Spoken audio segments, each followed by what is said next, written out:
Welcome to paradise. A gunshot rings out at the station. Another urchin snaps and left dead on his own. It makes me wonder why I'm still here.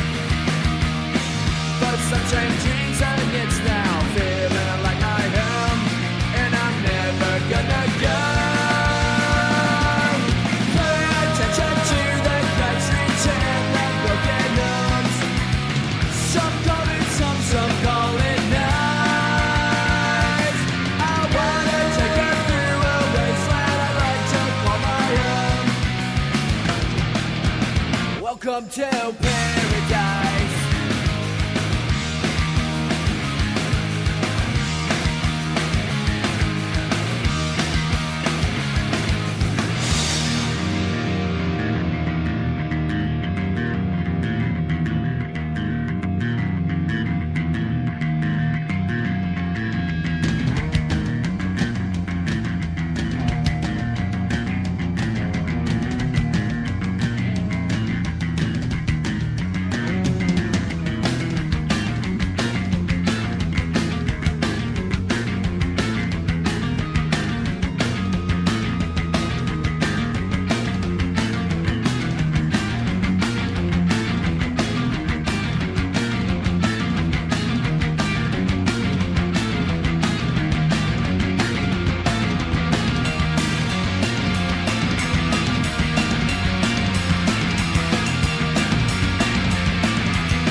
Welcome to paradise.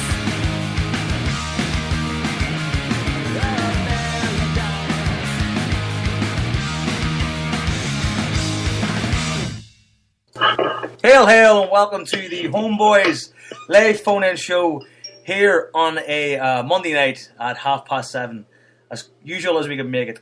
I am, of course, the one and only Joe McKenna here in the leafy suburbs of North County Dublin. As usual, a few things out of the way first. Anybody can call in tonight if you want to go on Skype. Add us on Skype, HomeBhoys. Feel free to call in at any point. Talk to us about anything, as long as it's Celtic related. We don't care. We'll just add you to the conversation, and then if we get round to it, we'll just bring you in the conversation. What else? You can contact us on Twitter, at HomeBhoys on Twitter. You can also email us, homeboys@gmail.com. Or you can contact us through hailhailmedia@gmail.com, I think, as well. All part of the Hail Media family umbrella network, whatever you want to call it. I think, are we the probably only or largest not-for-profit podcast network on the internet, do you think?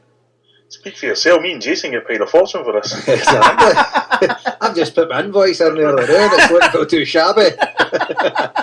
Of course, it's a Monday night and I have been joined by the one and only, the man who's known widely as the weirdo of Wishaw, Mr. Jason Higgins. How you doing, boys? Hail, hail. Good. And the one and only green and white rider, Mr. Paul Larkin. Good evening. How you doing, folks? All good? Good. Oh, something happened there. Happy days. Champions League week. Let's do it. Yes, well, I've named this one the Sheriff Cometh, because he's on his way to wreak revenge, apparently, with Elfsborg. But before we get down to that, we got a few things to talk about. Obviously, we had the Cliftonville match last week, which, in fairness, was a bit of a formality. But to be honest with you, I watched the highlights, and I'm looking at like a really, really good crowd. Was that game? Were you both at it? Yep. Jason, you were at it, yeah? I sacked it. You didn't go? No. Oh my God, no, I didn't go. I came home, I had a few things to do, and they started bucketing the rain earlier on the day, and it actually turned out a scorcher, but no, I sacked it. So there you go. Paul can talk about the game. What are you even on here for then? I've been to Celtic Park once this season. It was Saturday to pick up my ticket for the game on Wednesday night, and then it was Linda's birthday, and we left to go up to Pitlochry, so I wasn't even at the game on Saturday. There you go. Sadly, there's no Harper tonight for anybody. Any of you Harper fans out there? He's whining and dining tonight, taking care of his main squeeze at home. He's probably listening though. In fairness, like he's probably sitting at home pretending that he's going to take care of her while he's got one earphone in, listening to what we're saying in case we say something wrong. Oh, because I guarantee he'll phone in. He will phone in. If you say anything wrong. So, well, I mean, for one thing, it means is that there's not going to be any, regular interruptions or just, somebody screaming, hey, in the background. Anyway, so a Cliftonville match. Obviously, I didn't see it. It wasn't on TV. I did watch some of the highlights. Again, Cliftonville, no great shakes in the face of the Celtic team. But Paul, yourself, I mean, the atmosphere at the game looked really, really good for like a kind of a nothing tie. Yeah, I mean, there was 40,000 there. It was a good Cliftonville support. As you say, it was just basically a formality. We scored 2 guys, 28 shots on target, so that shows you the domination.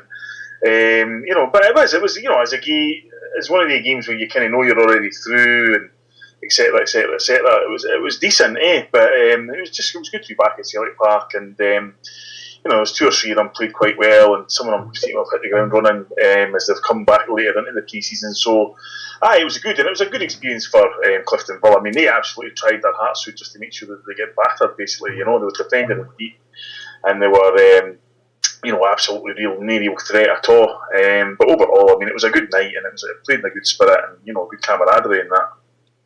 I think as well, Paul, they were a credit to their club and their manager, the commitment that they put in. See, even with 5-10 minutes to go, they were still challenging for every ball, and they were never making it easy for Celtic in their own professional pride. They handled themselves absolutely fantastic, especially being like a part-time club and not on very big money and things like that. And I thought the support they had over with them was second to none. Even the next morning in Glasgow, they were milling about everywhere. And it was great to see them, and they really, really enjoyed themselves. They got right behind their team, and they were a credit to their club. For those players as well, I mean, they're never going to play on a stage like Celtic Park again, really. I mean, I know some of the players in that team might have had like lower league sort of experiences, maybe in England, possibly in Scotland, but to come and play at Celtic Park at any stage in your career when you're a part-time player must be pretty special. I mean, regardless of the result, Yeah. Right. Oh no, I mean, for their fans and that, it's like us going to the new camp or something. You know what I mean? It's you see, like I seen somebody saying Cliftonville. The highlight wouldn't used to be just getting a draw at Windsor Park. They'd be delighted with that. Now they're going to play Celtic in a Champions League qualifier at Celtic Park, 40,000 people there. I mean, it must have been incredible for them. Yeah, that's brilliant. The last time they were all there, they were all supporting Celtic. That's the funny thing about it, though. You know what I mean? Because even at the match at Solitude, like I know we spoke about this last week, but when Celtic scored. Like, I mean, obviously the Celtic fans are going bananas and Celtic scored, but even like when the goal went in, you could see all the Cliftonville fans standing up and clapping because they're all of the same ilk. You know what I mean? They're all more or less, not all of them, like, but the majority of them would be Celtic supporters. So it was kind of a bizarre experience. But I assume there was no security separating the fans then at the game at Celtic Park. No. Say that again, Joe. Was there any security separating the fans the way they separate the fans normally? Well, a wee bit, aye, but I mean, there wasn't necessary. You know what I mean? It wasn't. You could see them. I mean, they sang their out before the game, and they were having digs at the Green Brigade and all that kind of good-natured stuff. So, it was all in fun. So there was no real kind of animosity or anything at all between the supporters. So no need for that, really. And I watched. Go ahead. I'm just saying, after the game, when they were getting interviewed and Neil Lennon was on, all you could hear was the Cliftonville fans singing. They all stayed in after the game, and what a racket they were making. It was brilliant. I think they've got a lot of the same sort of songbook as Celtic. So it's you just can't get enough and stuff like that. Yeah. So Celtic fans are maybe starting it and they were finishing it off louder. So it was interesting stuff. It's good. I watched a lot of fan footage on YouTube from and the Green Brigade looked to be in fame voice. Now, you know what we're going to talk about right now, obviously. Right? We're going to talk about the flares and the pyrotechnics, the pyros that have caused a furore again. this week, but this seems to be a wee bit more serious this time. I'm a kind of. Is it fair to say that, or is it just kind of maybe somebody trying to put a more, bit of scaremongering going on, or is this kind of something where we've got to kind of address it now and say, okay, maybe it's time to say goodbye to these flares? I kind of don't know which way to look at this situation. I mean, the talk is now that UEFA are going to investigate it, and there could be fines. And if it gets to that stage, I think would all be. Well, I would anyway be kind of in the mind. Listen, this is actually doing nobody any good. But then again, I don't know if it's actually going to get that serious or not. I mean, what's your take on it, Paul? I mean, you were at the game. That, first of all, there was no flares here because, as Jason said, he didn't go to the game. Secondly, it was two bangers we offered. They were quite loud.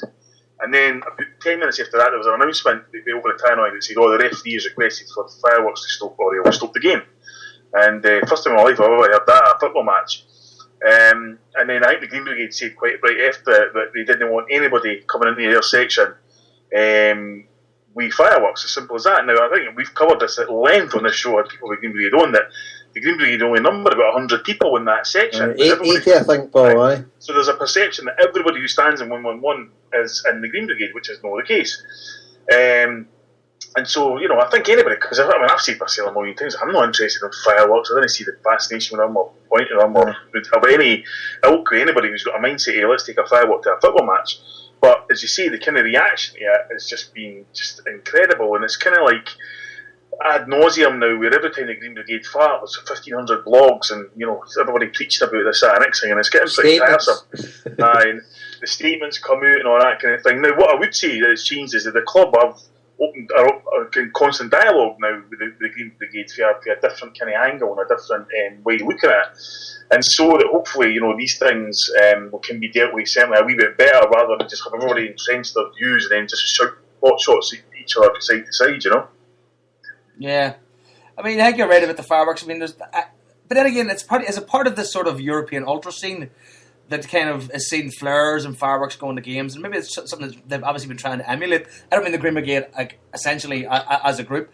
I just mean people in that area who are maybe trying to sort of bring that level of ultraism, if that's even a word, to a Celtic Park with the flares. I mean, you see it at Ajax, you see it at Feyenoord, you see it all around Europe, and maybe it's time to just kind of knock that in the head, because I suppose we live in a very health and safety crazy world where even the smallest thing's going to get you in trouble. So I mean, to go to your way now after being kind of not necessarily warned, but being told, listen, this is not good for the club, this is not good for anybody right now.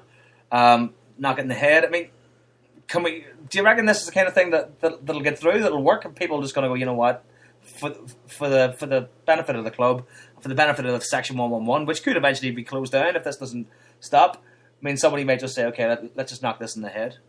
Yeah, I mean, look, I think just a quick one there is that basically, to come out and say, we're thinking about closing Section 112 was just ridiculous. I mean, if they can show people doing things that are illegal, then that's fine. But I'll tell you, the vast majority of people in there are saying, I'm not doing anything wrong, why should I have to move or get banned for a club for doing nothing? So I think we need to get away and create a climate where everybody's just in the park, a united atmosphere, and concentrate on the good aspects of the Green Brigade. Because if you continue to vilify people, then certainly people who can't tolerate that kind of thing are just going to act up continuously, whether they're in the Green Brigade or not. That's true. And I'm not a fan of fireworks at all. I hate them. I don't even take the kids to any displays or anything.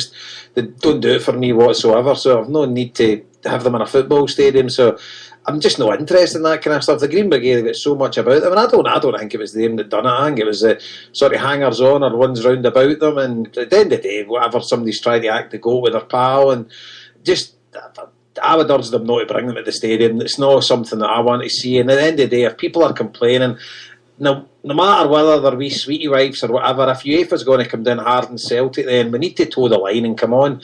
Just support the team, bring all your colour to the game, get the songs going, and just support the team that way, the way we've always been great at, and just forget this firework malarkey. But what I would say is with UEFA, everywhere in Europe I've followed Celtic, the home fans have had fireworks and bangers going off.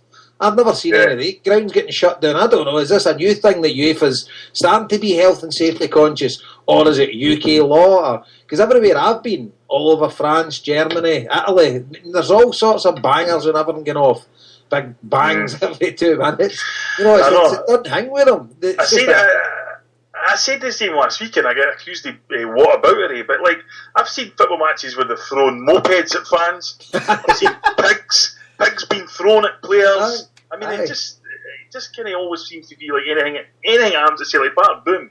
I mean, look, this is, of course, we're old enough to realise this isn't a recent thing. You know, a boy threw a bottle in the park at Celtic Park, never touched anybody, and we basically had to replay a game. You know, and so it's bizarre how all these things all seem to swarm around us, you know. See, obviously I've got quite a lot of friends in Bilbao, in the Basque Country, and the Athletic fans are absolutely amazing. But see, if you were to cross them, they turn into lunatics, right? But they're really, really, really genuinely nice fans, and you wouldn't get any trouble. If you go there and respect them, I've been to Real Madrid games in San Mamés, and the Real Madrid fans will turn up with their tops on, Real Madrid tops, whatever, but they won't have any Spanish flags. There won't be any like Spanish nationalistic sort of crap. So there won't be any trouble. And my mate said, see if they were to bring out Spanish flags, like the Ultras, they would never travel to San Mamés. You know, they would never go there and start all their fascist crap. But he says Anderlecht came. You'll see it on YouTube if you get into YouTube. Type Athletic Bilbao v Anderlecht. Anderlecht came and they brung some Ultras Sur with them, and they had loads of Spanish flags. And the Anderlecht fans are no saints anyway, so they started all that.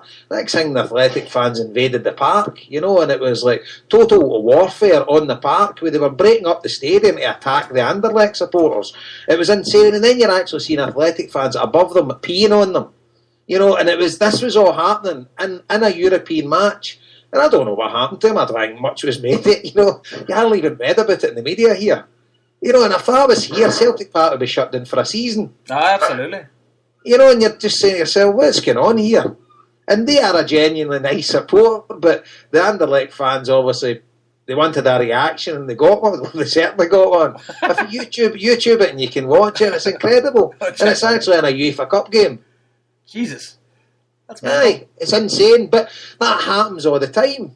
You know, we went to, when Celtic played Dinamo Zagreb, me and Linda went to Zagreb, and they had a big flag. It was about 40 feet. I think it said something like Vukovar 94, and it was where they'd butchered 500 Serbs.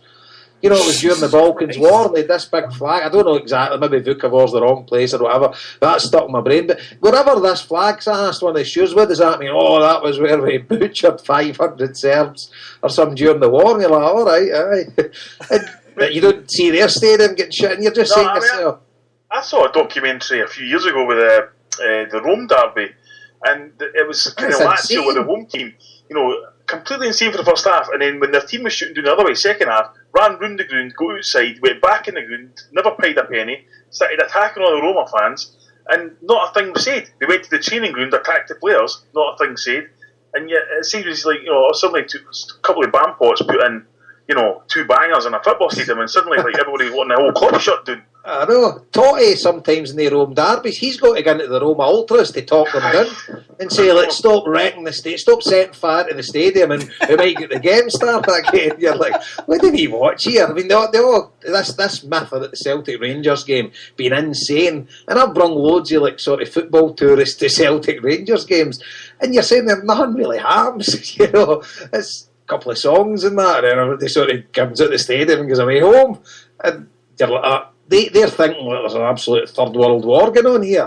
But then they get to the game and I says, well, it's not like a Galatasaray Fenerbahce game, Roma Lazio.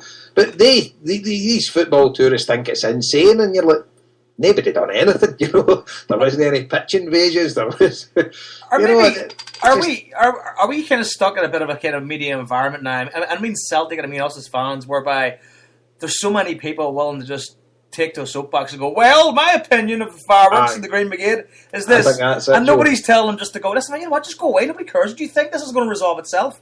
Right. You know what I mean? No, don't try to make your name off something that somebody else has pointed out. You know? Absolutely. I think that's the day and age we live in, and it's just, but a lot of these people don't even go to the games. You know, a lot of these people are members of supporters forums and things like that, and they'll voice their opinion, but they'll never be inside a stadium, you know. And That's my opinion anyway. I just think it's a load of people that they've got a keyboard and, keyboard warriors. I know. As you say, the thing is, the Green Brigade, Joe, you've been in with the Green Brigade. Yes. They took you to a game. I mean, at the end of the day, they didn't brief everybody in the Green Brigade. No. That you were coming in. Hardly any of them even knew who you were and whatever. So they just acted normal that day. What was your experience? Absolutely brilliant. I've never had an experience like that at a football match in my life. I mean, that whole area was just, everybody was just hugs and smiles and great crack, and even during like the moshing and stuff, which is something else that came up as well. Obviously, they highlighted the bangers and the fireworks this week, but they also made mention of again lateral movement and the moshing and the mock fight, and I was in among all that, right? And listen, and I know spring chicken. You know what I mean? I don't go to concerts and mosh, but I mean the crack was great. And fair enough, people were like kind of falling over and falling on each other, but there was no bones broken. There was nobody hurt, right? And anybody that did fall over, there was a big, huge kind of area made around them to help them up, or if somebody fell, or if anything happened. And it was nothing but just good vibes. All they wanted, everybody, and they just want to have fun, have a really, really good time, and just take it to the extreme. And like it wasn't like there was nothing malicious about it in any possible way. I mean, I was treated very well. People didn't even know who I was. I was just some face in the crowd, right? Not that I am anybody, but you know what I mean? Maybe if somebody had to say Germans from whatever, then there may have been a different atmosphere, but there wasn't. And everybody that claimed those steps, again, was just getting hugs and kisses, and everybody smiled, and everybody knew each other. The buzz was absolutely incredible, And, I don't know, maybe I got an off day, but I doubt it, right? Because I had that many conversations with that many people that day, asking about, what's it like with it? What's it like with the cops are here? And they tell me what it's like with the Focus are there, but Focus weren't there that day, right? And that was probably because of the big demonstration we had that day and the problem that had happened before with the kettling a few weeks before. But they just told me that's the way it is every day. Every time they go to the game, this is how they get along, and they're there and they're geeing each other up because there's certain people in that area that don't necessarily want to jump around. But they're being demanded to jump around by guys in the Green Brigade or megaphones going, let's get this going. Because all they want to do is bring a big atmosphere to the football, right? And that's it. No more. They're not out to cause trouble. Anybody, and like I say, anybody that brings a banger to a football match or a firework at a football match probably isn't right in the head. As a banger. You know what I mean? It's not like you're going, keys, money, wallet, phone. Oh, hold on. I forgot my Catherine wheel. You know what I mean? Fair point, mate. And the nail it to the hop. Exactly. You know what I mean? I personally don't see the point. But then again, I was at the Cliftonville match the other week, and there was bangers going off in the temporary stand. And apart from scaring the absolute bejesus out of me, it didn't really bother me. You know what I mean? You're in Belfast. Absolutely. I'm kind of conditioned for that sort of thing. But anyway, listen, I think that's eventually going to sort itself out, and I do kind of hope that the bangers and the flares thing just kind of go away, because there's not much call for it, really, is there? I mean, there's not much need for it. It's not like you're standing there going, Jesus, I wish somebody would set up a firework right now, because this is boring. I've heard this song before, But anyway, we'll move on from that, because we're just all going to keep running in circles. So let's talk about we talk about Gary Hooper at the game on Saturday. Go to the game, and Paul can give us his rundown of the game on Saturday. I only read the highlights. I wouldn't mind hearing it. I only read the report, so I don't really. Same like Stokes' goal was a belter. It was one of the free kicks where he just goes up, pings it, the wall doesn't move, the goalie doesn't move, and it's in the net. Aye, brilliant. Mere sort of skill than power. I mean, it was there was a lot of young players playing. It was a pre-season friendly I've seen before. It was reminding me of just, we weren't quite good enough to get a team like Borussia Mönchengladbach, who are a good side, passed, moved very well. The boy Darnell Fisher right back was excellent. He's been probably the standout of the pre-season, in my opinion. He got man of the match. Adam Matthews came back, which was good, played at left back, looked fit. Joe Ledley looked fit, hungry, came on for the last half hour, so they'll probably be two useful additions. Scott Brown probably not quite as fit as he would like to be, not having as big an impact on the game. Zaluska, again, not really inspiring in the goals. I don't think he really ever does. But I say Borussia Mönchengladbach were kind of too good for us, really. And they've got a decent support, actually, probably the same amount of supporters as Cliftonville did. And they were very respectful and were taking photos at statues and things like that. The two down points, I would say, for everybody that was at the game were Tony Watt was rubbish, just didn't look interested, wanted to spend half the game rolling about the deck and moaning at the ref and all that kind of thing. And Amido Baldy, who had absolutely no impact whatsoever on the game at all. And there was a real, I think, we've all been sort of looking at him in patches and thinking, I'll be fine. And on Saturday, I think a few it spilled over. You could hear people in the stands just going, what is this guy actually meant to be doing? Because he's a big guy. He's no like a Bobo Baldi, but he's tall. But he doesn't have any pace.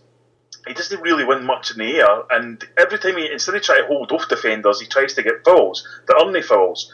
He had one where he had basically played through, and instead of just gone for it, he kind of tried to check and get a foul off the guy. And the referee rightly just went, no, that's not a foul. And then he got taken off with about 20 minutes to go, and the reaction around me for people, maybe should know better, players and stuff like that, was a bit kind of like shaking their head and nodding. So really hopeful that he's going to kick into gear soon, because he's really showed nothing so far. Don't say that.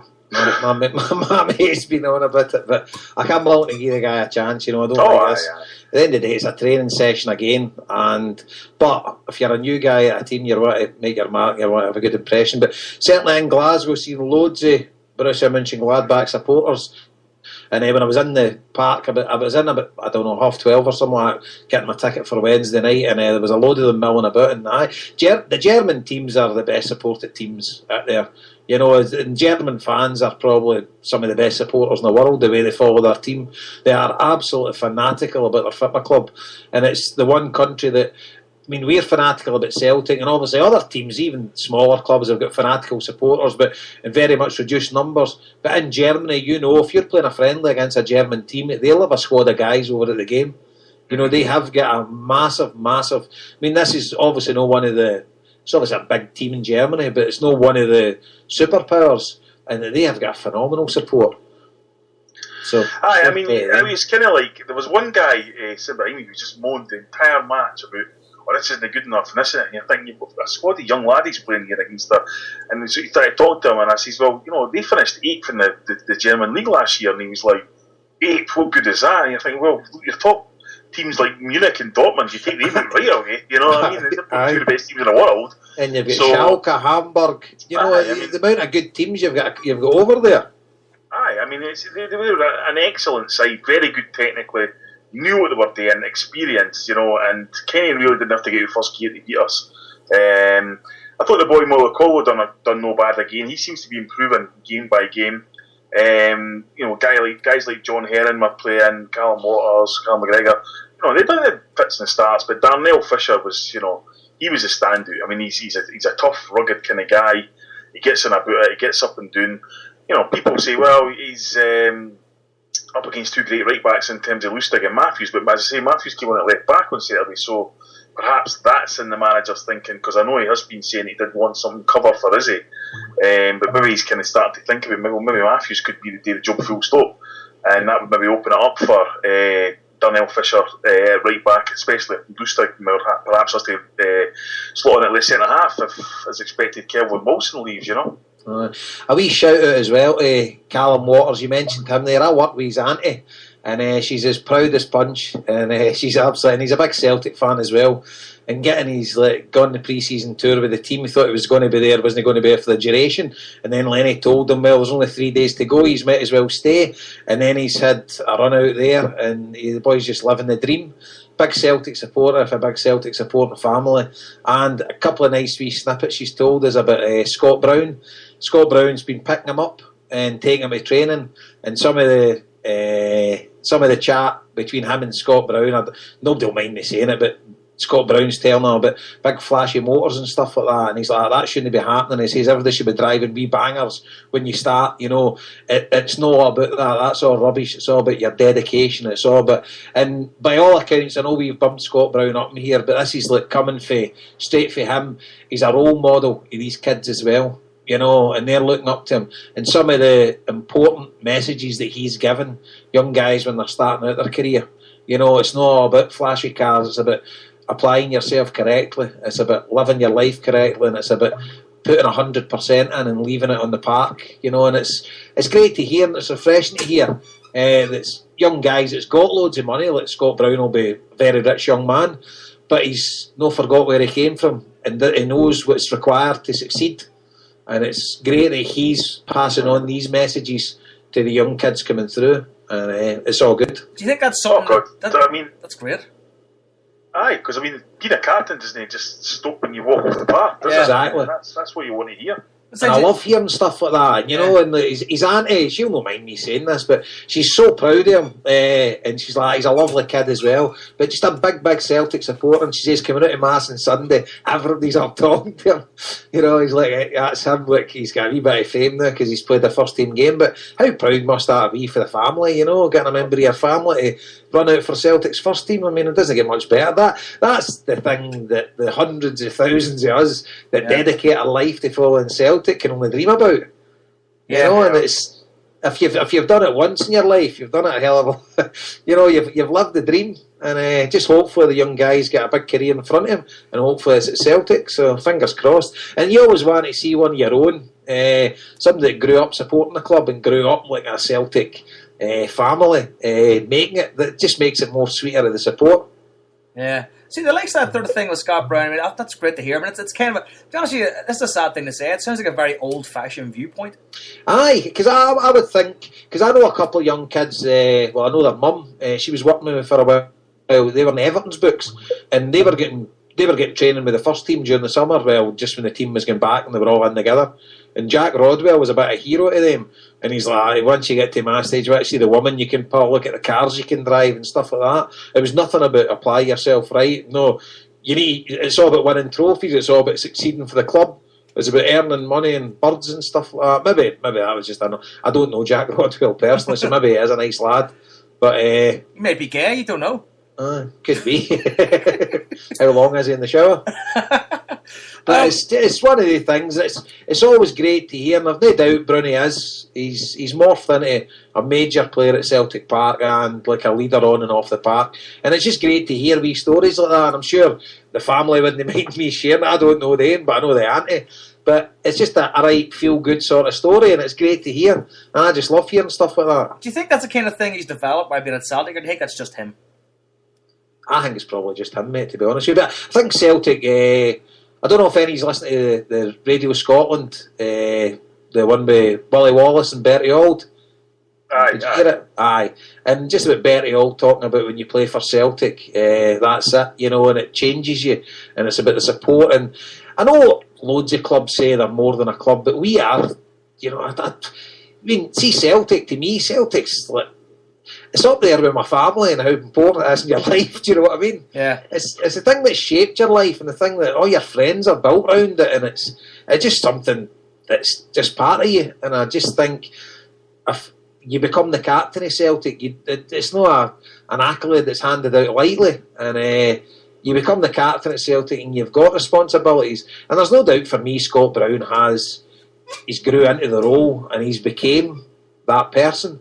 And I think Celtic's probably got a lot to do with it. I maybe started off saying he's probably not that with any club, but no, probably has a lot to do with Celtic. I mean, his playing style and his sort of determination, which you can see on his face, I think, when he's on the park, you can see the concentration and the focus.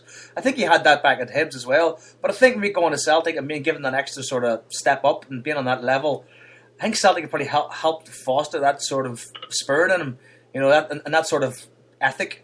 You know, I mean, everybody kind of has the will. As a famous basketball coach said, everybody has the will to win. Bring me boys with the will to prepare to win. You know? Aye. And Scott Brown's very much one of those guys. Aye, absolutely. Yeah, I think a breakthrough moment for me with him was when he was having that wee set to El Hadji Diouf at Ibrox, and before he actually done the celebration in front of him, I believe Diouf had said to him when they were kind of talking to each other, what have you ever done in football? And Scott Brown pointed to his armband and he said, I'm the captain of Celtic. You know, and that's what it should be, because I remember, you know, towards the end of the season when we were playing crap, we were getting beaten, all that kind of, it was going crazy, and you kind of, we didn't know what we won the league anyway, kind of thing. And I remember talking to an ex-player for the first time, and saying that to him, an ex-Celtic player, and the first thing he said was, "It's Celtic.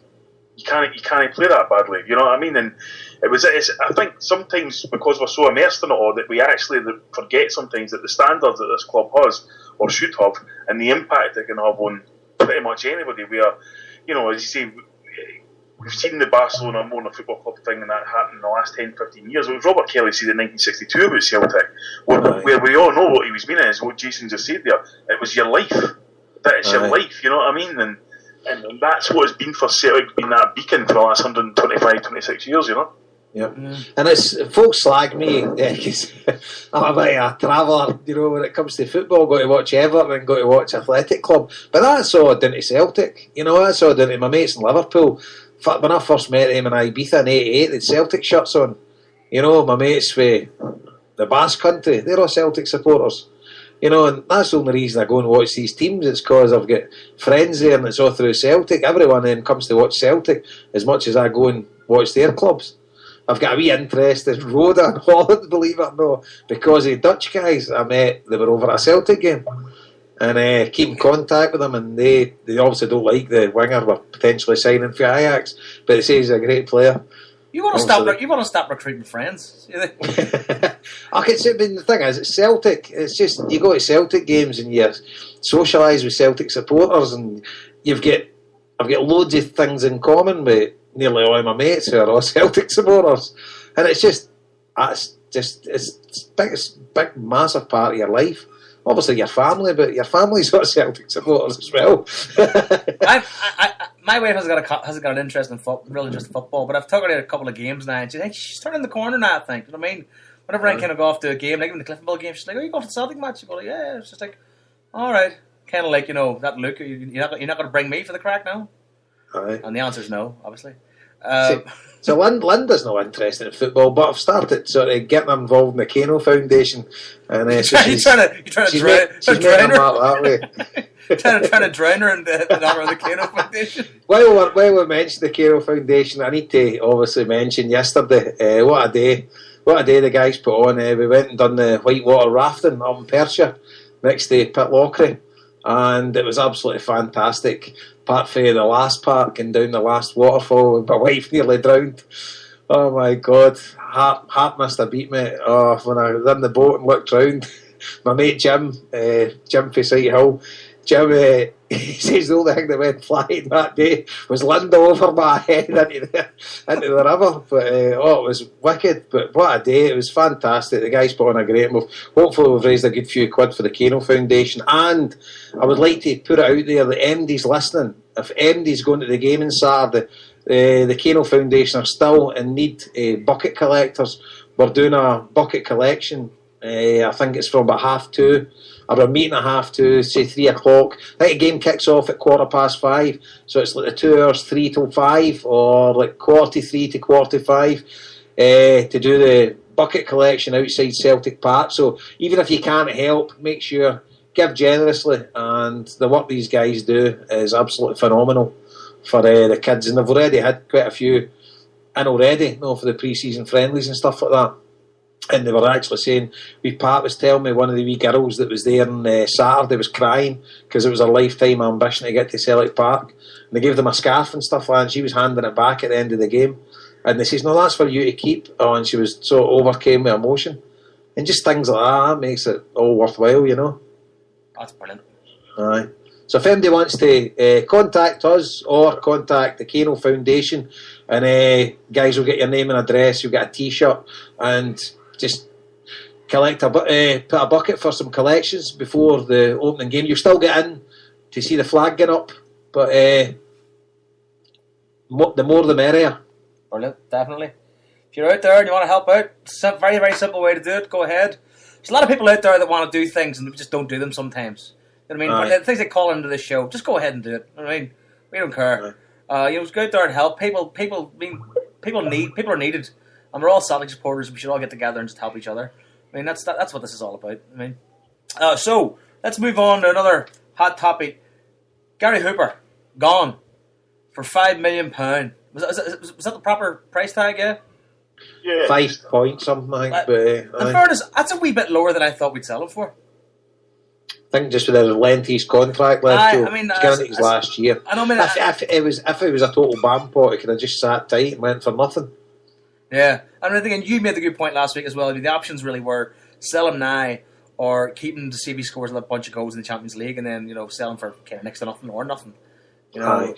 One thing for me, I'll go first. My opinion on this is Gary Hooper's went up in my estimation because he did want to play in the Premiership. That's where he's went to, and by all accounts, he's knocked, I think, 10,000 off his weekly wage by not signing for QPR and going to Norwich.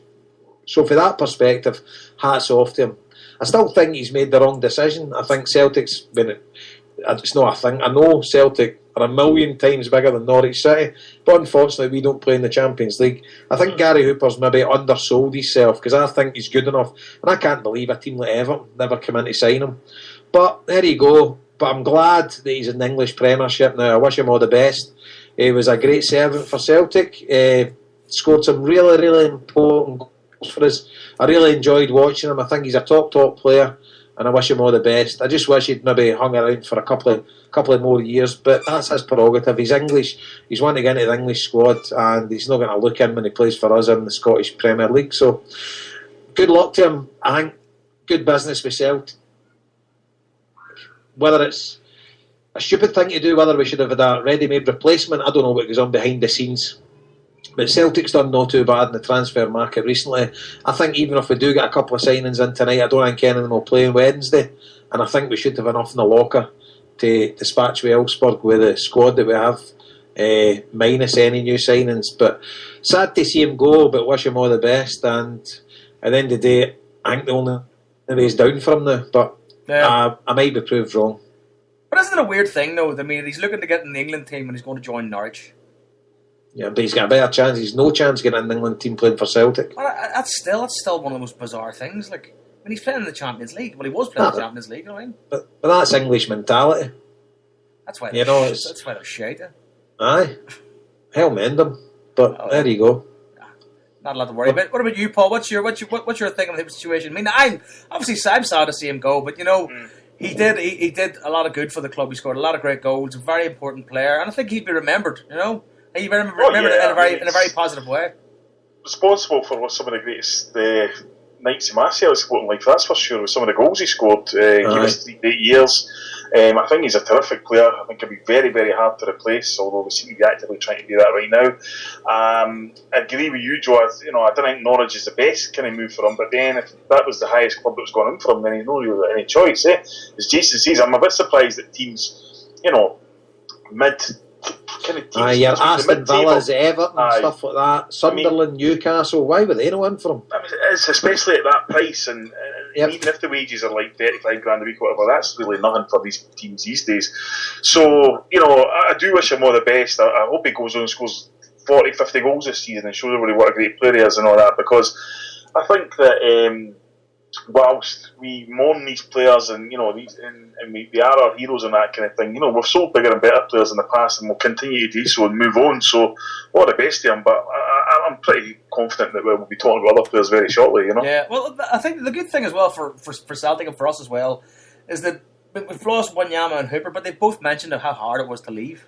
And Hooper's tweeted that he had some of the 3 best years of his life at Celtic, going to thank the fans. Wanyama's come out and said it was a very tough decision to leave Celtic, and I think that's a very good ringing endorsement for anybody who's following those transfers. Saying like, well, this club's obviously fairly special. If people don't know that by now, then they're dumb.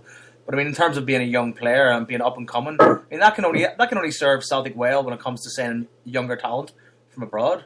Yeah. Look at guys like Wanyama and Hooper and whoever else goes on. Yeah, I mean I think that's a good point, because I think a part of our policy that probably hasn't been kind of highlighted as much as the other kind of basically just the basic buy low sell high thing is that we're buying players for the continent, which is far cheaper and far easier to get because it's basically all European teams all dealing in instalments rather than money up front, and then we're selling to the English Premiership who are all cash up front.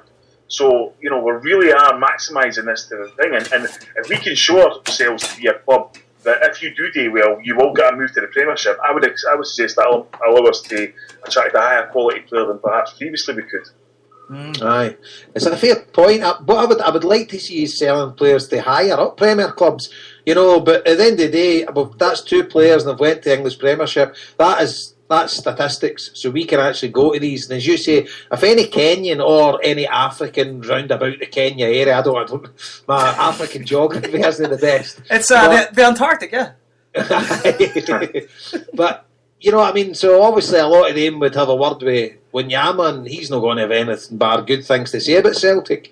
You know, and I think maybe further down the line, if they'll probably regret leaving us. I don't think many people leave Celtic to go into bigger and better things. There's been a very few exceptions to the rule, but at the end of the day, you can't blame them. You know, if I was Kenyan and I was playing with Celtic, I would have left to go to the English Premiership as well.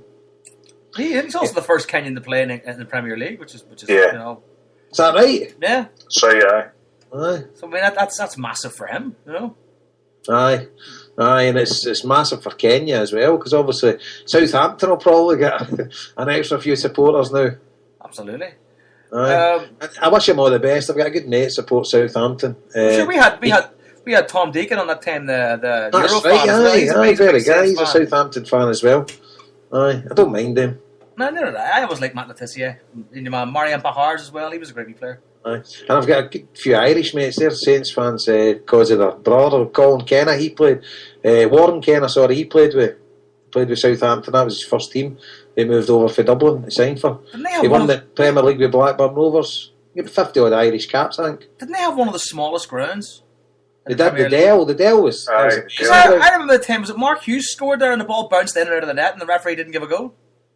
Because the Hordens are that close to the net. And he smashed the ball. Once they moved for the stadium, that's when they get relegated. I think they're one of the biggest unbroken runs in the English Premier League. That's right, aye. That's right. In fact, what's his name? Cam Cowan got dogs abuse for that last week. He put an article, I never read the article, but I heard the reaction he said on the radio, which was, put an article in his paper, basically, in his column, basically saying, you know, what the hell's Wanyama got spamming for a yo-yo club? And then, I said, within an hour of the thing going out, he said they had 147 complaints from people in Southampton saying, how dare you say we're a yo-yo club? We had one of the fourth longest stretch ever in English football. Right, aye. Those Cowan's that kind of techno folks, like, who the hell is everybody getting a daily record in Southampton? They're like, online. So, I don't think, I'm not 100% sure, but I don't think they'd ever been relegated until they got relegated. That is exactly right. Aye. And they were doing 2 divisions, but they've come back up. And, aye. Mental rivalry down there between them and Portsmouth. They hate each other. That's pretty tough, isn't it, down there, right? Aye, it's big time. Something to do with there's a ship canal or something like that, and they reckon Southampton stole jobs for Portsmouth. Something to do with it. There was actually a guy I knew or know. He's a big Pompey fan for years, and he got into that show. If you remember the show that David Baddiel and Frank Scarinci did, the fantasy football show. Aye. And so one of the guests was Matt Letizia, so he's a big Portsmouth fan. So Letizia walked on, and my mate jumped up and he's like, "Scummer, scummer!" Letizia looked at him and goes, "I thought this was a Premier League show." It's quite good, you know. And it's already hate them. Oh, see, that was a funny thing. My mate Mike O'Callaghan comes up to quite a few Celtic games. He's got a Celtic tattoo on his leg, and there's actually quite a few because that Rogan and Roach Celtic supporters club within Southampton. There is actually quite a few Southampton fans come up and follow Celtic. But anyway, I talked to him back and forth in the text and stuff like that, and. When Redknapp was a manager at Portsmouth, I was like, I just can't stand that guy. He's just no one for trusting. You know, there's something about him. I just don't like. Obviously, a lot of stuff's come out in the press. Whether you believe that or no, I don't know. But there's just something underlying with him. He's too nice, and I just think he's got a few skeletons in his closet. So he's like, I know, Portsmouth manager. Next time he became the Southampton manager. So he was all right in Mikey's book. I says, he's a scumbag, mate. Your manager's a scumbag. And then he left to get back to Pompey. He's phoned me up. You're fucking right, that bastard. He was going to have his nut. But aye, oh Harry boy. Jesus Christ. So all them drunk sailors down there, we killing each other. It's crazy. Aye. So I hope Wanyama does well with them. Nice big party playing, nice big stadium. So aye, I wish Victor and Gary Hooper all the best. You know, they gave us good years of service, Celtic got a good return, and aye, just all the best. But the club goes on. Celtic move on. Speaking of, okay, we've done the signings that are going out. Now, I want to kind of bring up this quickly. This wee Ledley rumour that just popped up there about him, the Cardiff City wanting to sign him. Now, I wouldn't bring this up because normally rumours like this are just crap, right? But Cardiff City seem to me like one of those clubs that if you play for them and you support them, very much like Celtic, that your heart's there. Because Bellamy was always like that. You know, when he always said he wanted to play for Cardiff, he wanted to finish his career at Cardiff. So it kind of worries me that someone like Ledley, who's already played for Cardiff, he's from Cardiff, he's a Cardiff supporter, and now there's rumblings of him maybe going back to Cardiff, that he might just go ahead and bite. I don't know. I think he's pretty happy at Celtic. That's what I think too, yeah. But it's just, he's been on record saying he's more than happy here, and I don't know. But at the end of the day, that's the team he supports. So if they come in for him, but somebody posted an article on one of the Celtic websites, and I was reading it, and there wasn't one quote there. So I take all that with a pinch of salt. I don't read the papers anyway, so. I think as well, the one thing we have in our favour with any kind of move that is an English club or a Welsh club for that matter, for the English Premiership club, is that we're actually paying him a fucking really good wage at the minute at Celtic. He's the highest paid player at Celtic by a mile. Because we're going for nothing. Aye. So, I mean, his father was at the game on Saturday as he goes to Mace games, and there's certainly, as Jason said, like, there's, I think Ledley's been on record saying he's like to finish his career at Celtic, he's so happy and stuff like that. And, I think Joe Ledley is I wouldn't say he's probably slagged as much as maybe like a Samaras, but I can see the signs of him being a bit like Samaras, where he'll grow further into a cult hero and then go into an actual hero with the Celtic support. It's just going to be longevity that'll do it, No, I really rate the guy. I really like him. I know Terry's come on here. He's not his biggest fan, but there's a few. He sort of divides the support a wee bit. But I really like him, and he's one of these sort of unsung heroes. He's like, maybe he's a bit like Neil Lennon. Well, he's not like Neil Lennon, but he's like sort of maybe one of the water carriers. Well, he's not a standout player. You never that's the other guy's shine, but he pops in with the odd goal and important goals as well. Aye. Scored a few in Europe for us as well, and he can pop into that back post. And at the end of the day, he's one of these guys that if he's got the goal in front of him, he's got the ball to put it away. He's not a perennial by the post type guy. There's no many chances Joe Ledley's flunked in front of goal, is there? Normally when he gets in the position, he dispatches it. And he'll always have a special place in my heart for scoring the goal on the 28th of December 2011, which put us above Rangers Oldco in the league, and I think that was really the start of their destruction that night. Once we went up in the league, that's when people started to focus on their other problems and issues, So, I think he's a great player, and he made an impact on Saturday, and I really hope he's in the team on Wednesday. Like I say, he's an unsung hero. You never walk away from Salty Park and lads going like, he's Ledley ran that game.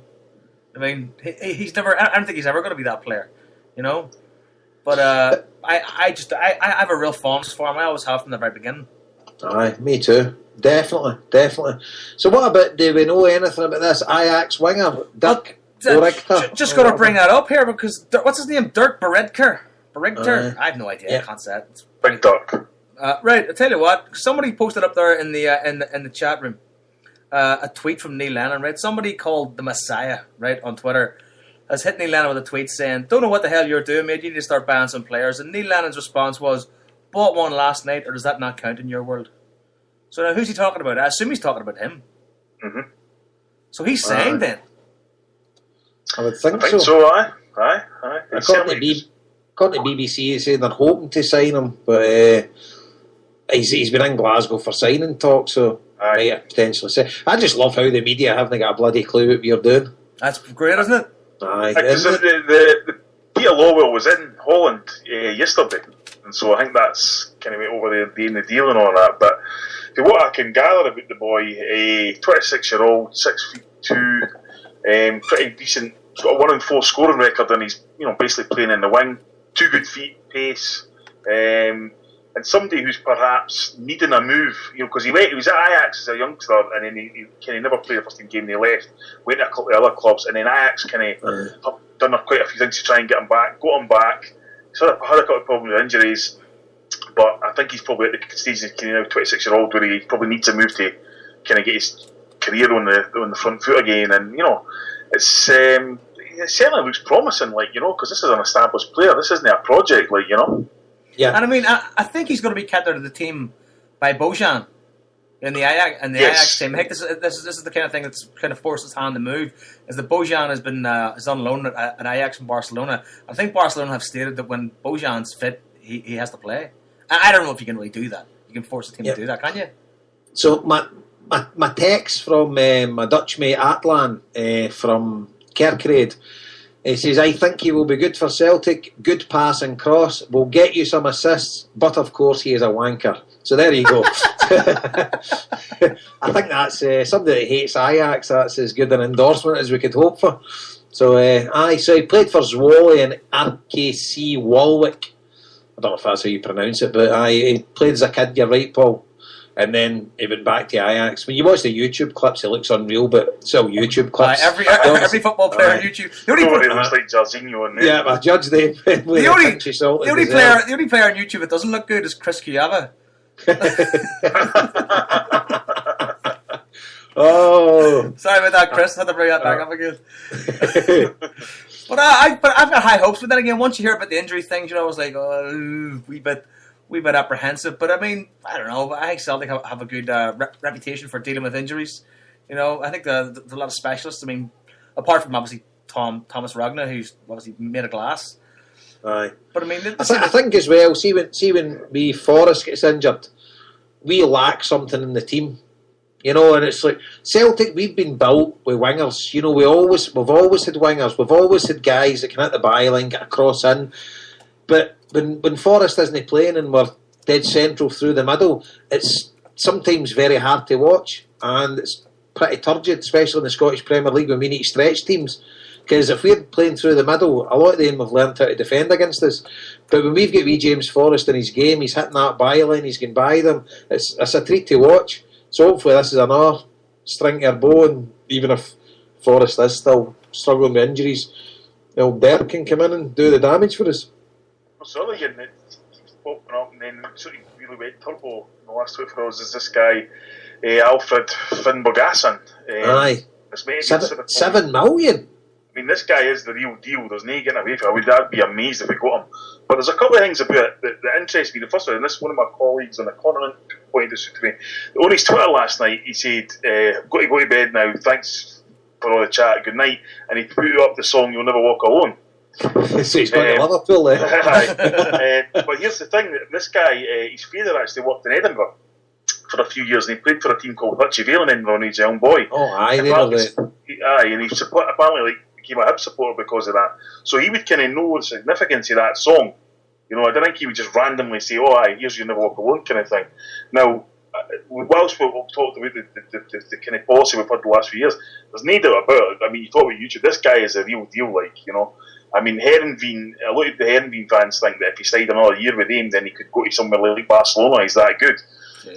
So Celtic have kind of forced their hand, it looks like, and got a €7 million bid in for him, which would just be an absolutely phenomenal signing if we managed to get him. And see that kind of stuff, I'm all for that, because you invest 7 million, but you're punting him for 15 if he's any good. And you're giving him that Champions League. You're giving him that the stage to showcase his talents. Yeah. And I think when we're getting money like that in Wanyama, and plus it's a shirt seller. If we're getting out and the guy's young, it's not as if we're buying somebody at 7 million. It's not like one of your deals for years ago, 5, 6, 7 million for your Hearts and Suttons and things like that, where the sell-on value is very poor. This is a guy that's got his football career in front of him, and we're saying, right, you come here for a couple of years, that English Premiership, look at the money that's down there. And it's... if he does anything in Scotland whatsoever, then Celtic can say, well, listen, we paid 7 for him, so let's start the bidding at least about 13, 14. Aye, and that's what we've done is just showcase the fact that the guy's a top quality football player. Yeah, because you're getting Wanyama for virtually nothing, and you're punting him for 12. So if you're laying out 7 for this guy, I mean, even if you get 12 for him, it's still bloody great business. Yeah, I mean, in the past couple of weeks, Celtic have pulled in 13, nearly 14 million in profit. Aye. That's fantastic. This would be, if we get this, I mean, I've heard of the guy before, but I'm not any, I mean, Brummy Boy, he'd be the man, he's your football manager addict, he would know all about these guys. But I must admit, I don't know that much about him. But again, obligatory YouTube. And were we in for him years ago, or was there talk about us when he was in Scandinavia? Is there something about, or somebody was in for him years ago? And what age is the young lad? Oh, he's still relatively young, but he's definitely the kind of next big thing that's coming out. And it would be a major coup if Celtic got him. You know, it'd be a major coup because he's probably. I asked the boy today, who is kind of like tuned into European football and all that kind of thing. I said, "What kind of player would you like him?" He says, "He's like a young Van Nistelrooy." I said, "Well, that'll do for me, like, you know what I mean?" So we just need to hope and pray that it actually happens, you know. Big time, that'd be amazing. That would be the shop seller. Absolutely. I mean, I can just think what kind of damage a guy like that could do in the Champions League as well. You know? 24-year-old he is. 24, right? Aye. That's perfect. Aye, Hooper wouldn't be missing Hoop. What? Yeah, exactly. So speaking about like a guy like that in Europe, we got Elfsborg on Wednesday, first leg at Celtic Park. The Sheriff is coming back. The King Bangura. The Parrots under pressure about that one, I tell you. Is he? Well, he's trying to distance himself from the Mo Bangura CSC, but you all know he's a founder member because he announced it on this show. So. Oh, we almost got a call in there. Somebody gave up. It's probably the Parrot. Could have been. I mean, Elfsborg drew 1-1 at the weekend. I think Neil Adams were watching the game. They don't seem to be doing it flying as high this season as they were last season. But I think we should probably roll these guys over pretty easy. Or am I just being a bit too optimistic? Well, look, I don't think Swedish football has any great shakes in it. You know, as we all know. As we all know that whilst Malmo put 7 past Hibs, I mean the mighty Drogs almost knocked them out in the last round, so they're no great shakes. And I wouldn't, see if we were to go out on Wednesday and win 2-0, I wouldn't be overly concerned about suddenly losing 3 over there or anything. I think we'd be capable of scoring over there, no problem, you know. Aye. Aye. No, I'm pretty confident, and maybe it's misjudged, but no, I think we've got more than enough in the locker to beat them. And at the end of the day, if we've got any aspirations for competing in the Champions League, if you're playing team for Sweden, you've got to. I mean, there's been some great Swedish players throughout the years, but how many of them have spent their career playing in Sweden? No, really. I just feel we should have more than enough in the locker, and I'm hoping, praying that we have, and I think there'll be a good crowd there. I mean, fair play to Celtic. £20 for a ticket. I think it's £22 for a non-season ticket holder. So I know we slate the club when they deserve it at times on here, but I think that's pretty good pricing policy. Plus, you get into the Cliftonville game free, and they gave you the Mönchengladbach game in your season ticket. So I've got. You're turning up for this game, are you? I'm turning up, mate. That's the first game. Big game hunter. But no, I can't complain. £20 for Champions League qualifier. I know people are like, they should give you them all in their season ticket, but I'm more than happy with that. So £20's all right for me. Is it going to be on TV? No. I don't know. I hope no. The wee leg is. All right. I just want to cut in here. We've been joined by 2 listeners. We've been joined by St. Sixtus. Paul, are you there? How you doing, lads? I've also been joined by Scott McCrory. Scott, are you there? How you doing, boys? Not too bad. I just want to go to Paul here first. Paul, what did you want to talk about? You wanted to talk about the Green Brigade, but we passed that one ages ago. I know, but I missed it, so you're going to listen to me. That's what you're here for. Fire ahead then, Paul. No slapping you, mate. First of all, good to have you back, obviously. Looking forward to the new season. But this overreaction this past week has just really whipped my knitting, to be quite honest. Now, as far as I'm concerned, this is nothing to do with pyro or anything like that. I mean, it seems to me people have forgot everything last season, the revelations that Stevie Kearney made on this very show and on Big G's show, and the lies about Dundee riots and all that. This is just another stick to beat people with, as far as I'm concerned. And the overreaction of these bloggers and all the rest of it really it's actually sickening me. And as soon as people wake up and smell the coffee with all this, there's Tory lords in the boardroom, there's warmongers, there's everything else. Where's the blogs about all this? and they're hitting young people at every angle they can. It's an absolute scandal, and that's just what I wanted to come on and moan about tonight. Well, we mentioned that earlier on as well, Paul, saying that we do live in an age now when people can get on their soapbox and complain about these things. You know what I mean? Just because it's something to complain about, right? And in fairness, we did mention as well because, I mean, yeah, I think you're right. It's not just about fireworks. But then again, fireworks at the football match, I just don't see the point as well. But then again, not only did they mention the fireworks, they also mentioned lateral movement, mock fighting, and moshing. Now I've been witness to all those things, but involved in all those things, and I've yet to come away traumatised. You know what I mean? In the past, it's been rebel songs. In the past, it's been banners. It's been anything that can hit them with. To be fair, fuck you if I wasn't the brightest thing. But that was one guy. That wasn't the Green Brigade as a group. That was one guy done it, and the rest of the group didn't know about it. But they need to take a collective responsibility, which they did. So fair play to them. But these, I don't think these bangers were the Green Brigade. There were boys in Section 111. I think anything that happens in there should really be sanctioned by the group. I mean, that's my personal feelings on it. To me, a couple of bangers don't bother me. I think it's a wee thrill. I quite like it, but I can understand why people don't like it. When the smoke bomb through it, I think it's magic. I jump a bit daft. But that's some people like it, some people don't. But it's the overreaction that bothers me. That's what bothers me. I totally agree. I totally agree. See, to be honest with you, let's face it. See, like the media and like the print media, the red tops especially. I don't buy them. I don't read them. See these bloggers, I don't read them, mate. I only read guys like Paul. See, I only read guys that I'm friendly with. And my mate Liam, Brummy Boy, he does a blog. I read that. I read Paul's. I only read blogs that I'm interested in reading. See all the other ones? I don't give them the time of day, mate. And I know doesn't affect me, mate, at all. But I take your point on board. There is people influenced with that kind of stuff, and it's not good. But a lot of these bloggers just want to make a name for themselves and things like that. And fair enough, that's their prerogative. And if they believe what they're writing, then fair enough.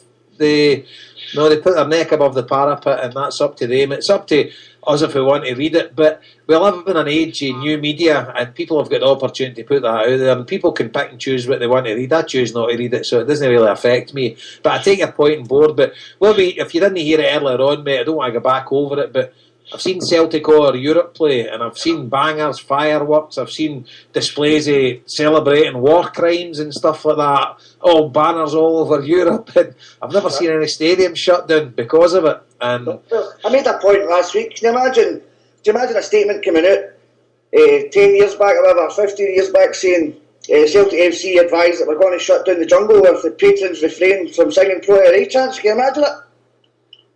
It's like you can't. To me, they're trying to dilute the support, trying to take the club away from what I believe. I believe what Celtic is and what Celtic means to me. And I tell you, they're going to have a fight in their hands because we'll be kicking and screaming. That's fine, but to be honest with you, empty with fireworks, they deserve booted out the stadium. That shouldn't happen, mate. And that's including those that work for the club that put the fireworks up to win the league. Aye. Somebody put that in Celtic Men the other night as well. I've seen that. I was reading that. It doesn't really bother me that much, but at the end of the day, if the club's going to get fined and whatever, we need to toe the line. It's all right saying like Celtic should let them away, but they shouldn't. The idiots that bring in bangers in shouldn't be doing it. I can understand the point of view on the bangers thing. I do understand. To me, I quite enjoy it, right? But that's just me. But if the club's going to get fined, and if the club's going to get dragged through the coals and they're going to shut the stadium, then it's not worth it. You can't do it. Is that really what's going to happen? Well, I don't know. It might not be. It might be scaremongering. I don't know. But if that's the case, then the club's got to toe the line, and I just think. As you alluded to there a minute ago, they're going to need to start shutting stadiums all around Europe. I will see that. I've seen a lot worse than's ever happened to Celtic Park. And you go to continental Europe to watch the football. It's about time people started, instead of getting on people's backs, and for one reason or another, this week it's bangers, next week it could be something else. It could be doing the huddle. I mean, everybody does a huddle. That's illegal. Yeah, I know. It's a good point, but we've got a right squad of Sweetie Wife supporters now as well, mate. Well, anyway, I've got that off my chest, lads, and it's good to have you back, and Brilliant, mate. Paul. I look forward to listening for the rest of the season, and here we go for 10 in a row and all that. Absolutely, mate. That's it, mate. Look forward to seeing you at some point during the season. What's that? I look forward to seeing you at some point during the season at a game. Hello, Joe, aye.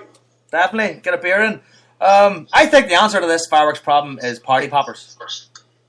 I was just going to get some party poppers. How you doing, lad? You hear me alright, aye? Sorry, Stephen, we've been joined by a couple of callers. We're all collared up right now. What? It's like buses. You wait for one and five of them come along at once. I'll love you and leave you in, right? Take it easy, All Paul, right, mate. Paul, all the best, mate. Hail, hail. Good luck. Yeah, lad. Take it easy, mate. Pirate, are you there? Aye, mate, aye. Ex-president of the Mo Bangura CSE, as I say last week on the show.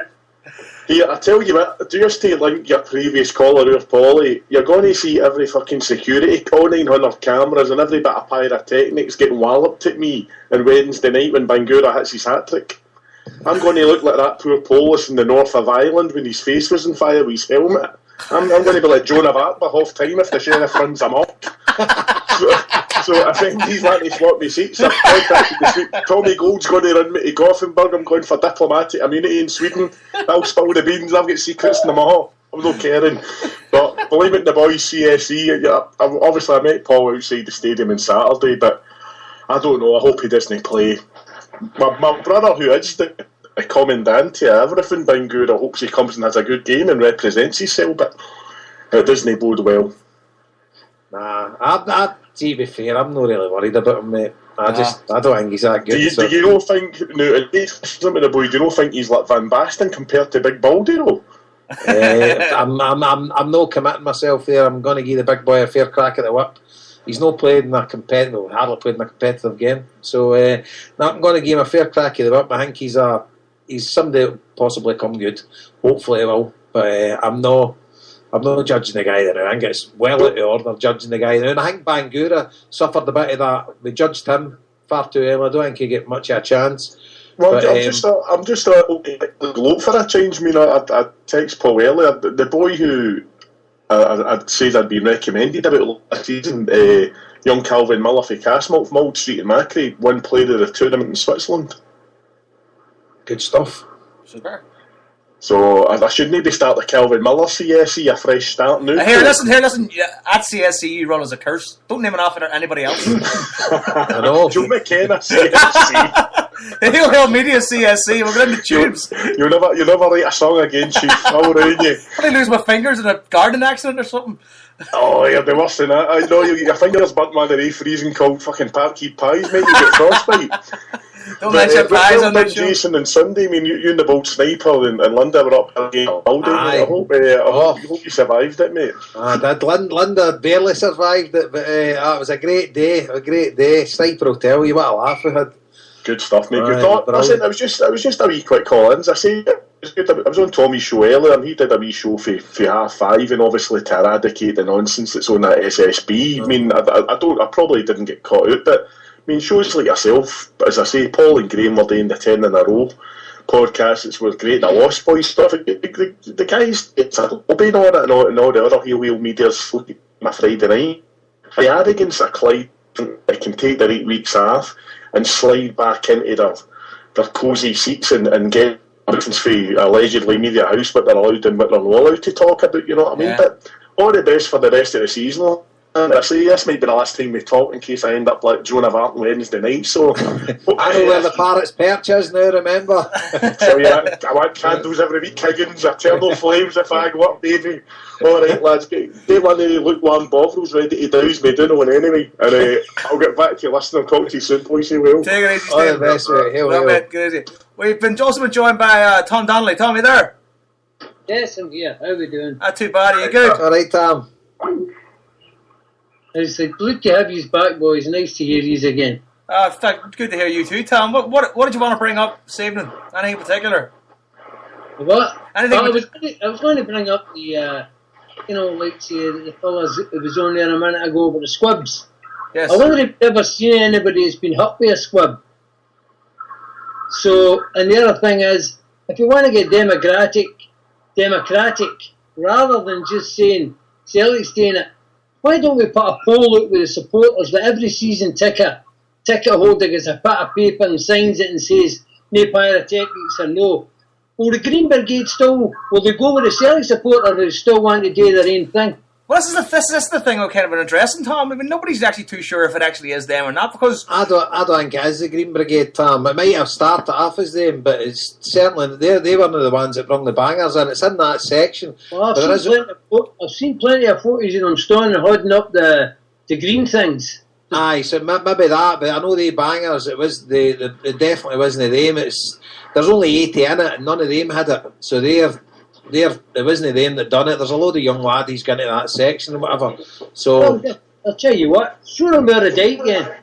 Show them where it's all capital punishment for Mr. Donnelly. I'll tell you what, if some bambook goes in with a squib or a thing like that and likes it, and the season ticket holders can't go and see Celtic and say AC Milan or Barcelona again because you've a turn round and maybe no turn round and say it's a closed door game. Well, see, that's it, and if that's the case, we're saying we don't know if that is the case. Maybe it's a bit of scaremongering, but if that's the case, then there's not even an argument there, Tom. You need to get rid of them.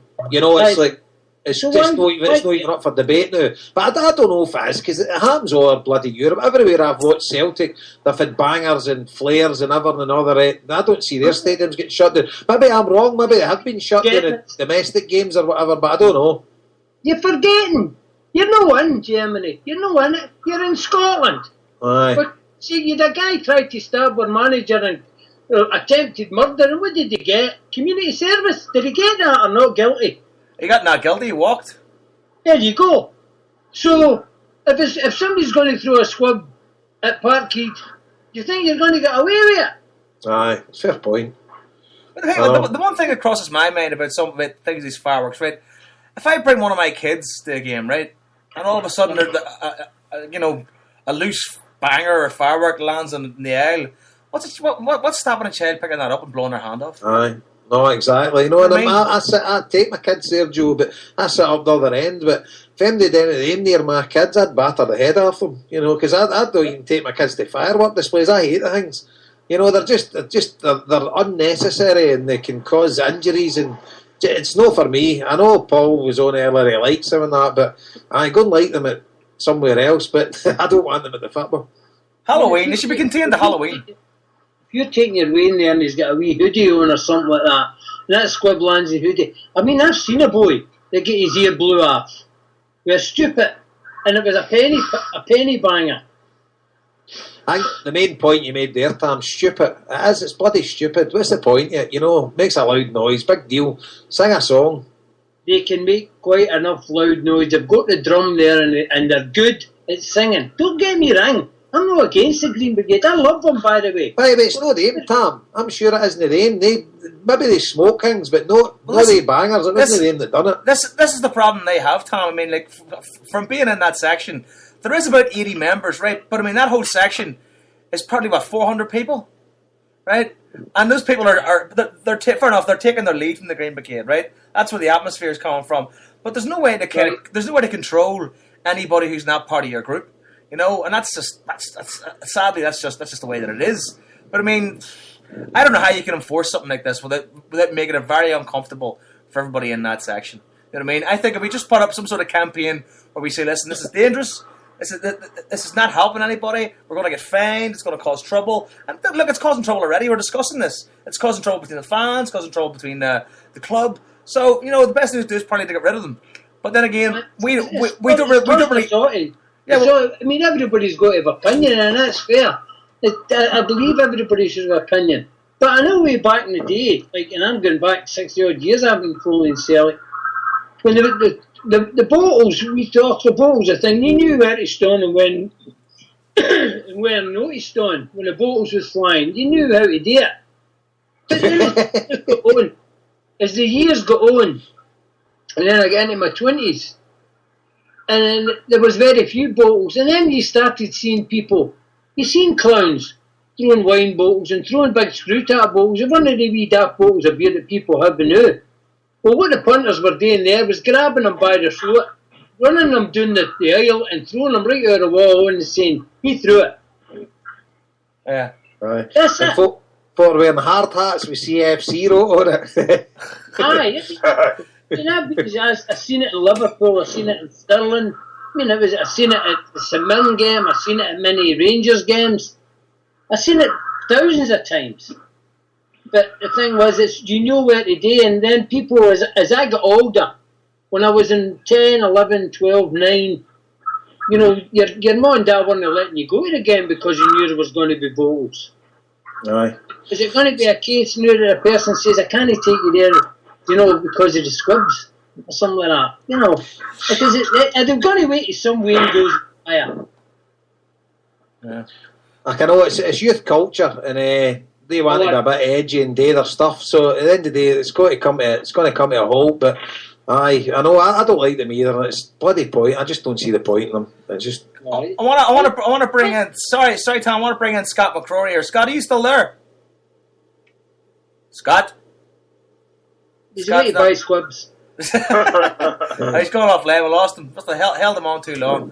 Yeah, I think unanimously the idea of bringing fireworks to the football match is dumb. Oh, he's back. Scott's back. Hold on a second. Hold on. Scott, are you there? Hi, I've been holding a bit for a minute. I bloody know, mate. It's a disgrace. Fucking hell, man. You want to get this with Harper, by the way. Jesus, here we go. Here, this isn't Parkinson. You know what I mean? Fucking hell, man.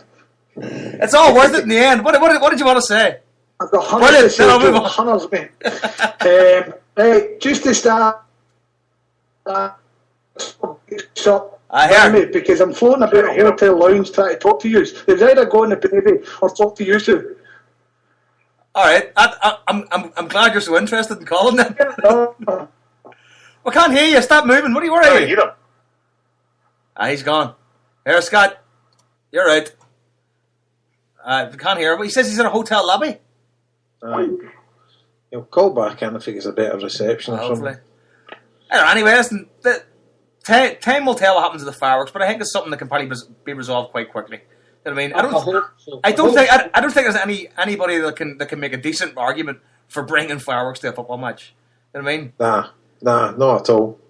So, you know, the boy that was on earlier, you know, he had some valid points about, you know, one time it was the banners, one time it was this one. When are they going to stop? I kind of agree him to a certain extent. But, you know, let's get, you know, on with the football. Let's just watch the Celtic. But there was one of the things that I don't know if you discussed it earlier that I would hope it would be up for discussion. Is that wee Billy the Hun Davis coming in and wanting to buy that Wilson? What's that all about?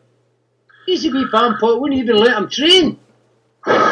Well, that's a difficult one. But I mean, what's the scoop on that? Is that something that's actually going to happen, or is that another Ledley kind of rumour type thing going around? Well, I think he is going to go. He is definitely going to go. Haven't you seen Wilson denying it? Have you, Paul?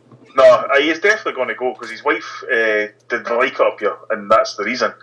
So, but I think what Tam's meaning is why on earth is suddenly Rat-Faced Davis now back in the frame after freezing out football for 6 months and then he's moved to Celtic and this, that, and next thing, you know. Yeah. Obviously, he's maybe get wind to down there for his wife or whatever that he's went back down, and he's got a chance of getting him. He's looking at him, I think he's a good player now. You never, money talks, and if the guy's wife's not happy and he's wanting to go back down there, you never know. I don't know, but it's a strange one for me as well, because if I was Kelvin Wilson with any professional pride, he's the last guy I'd go and play for. I mean, we ended up picking up that guy, you know, if you think about it, we ended up picking up that guy who absolutely wasn't even allowed to train anywhere. Right. And we had to take him for a season, for the first 3 or 4 months. His first season was brutal, mind. We would all get rid of him for nothing. We would all get rid of him for nothing in a close season. And then what a transformation it was. It was a nightmare. Because of that wee Davies guy. Because of him. Yeah, I know. There's other words for him, but I'm a proper person and I won't say things like that. We all know what Who's you on mean. the line now?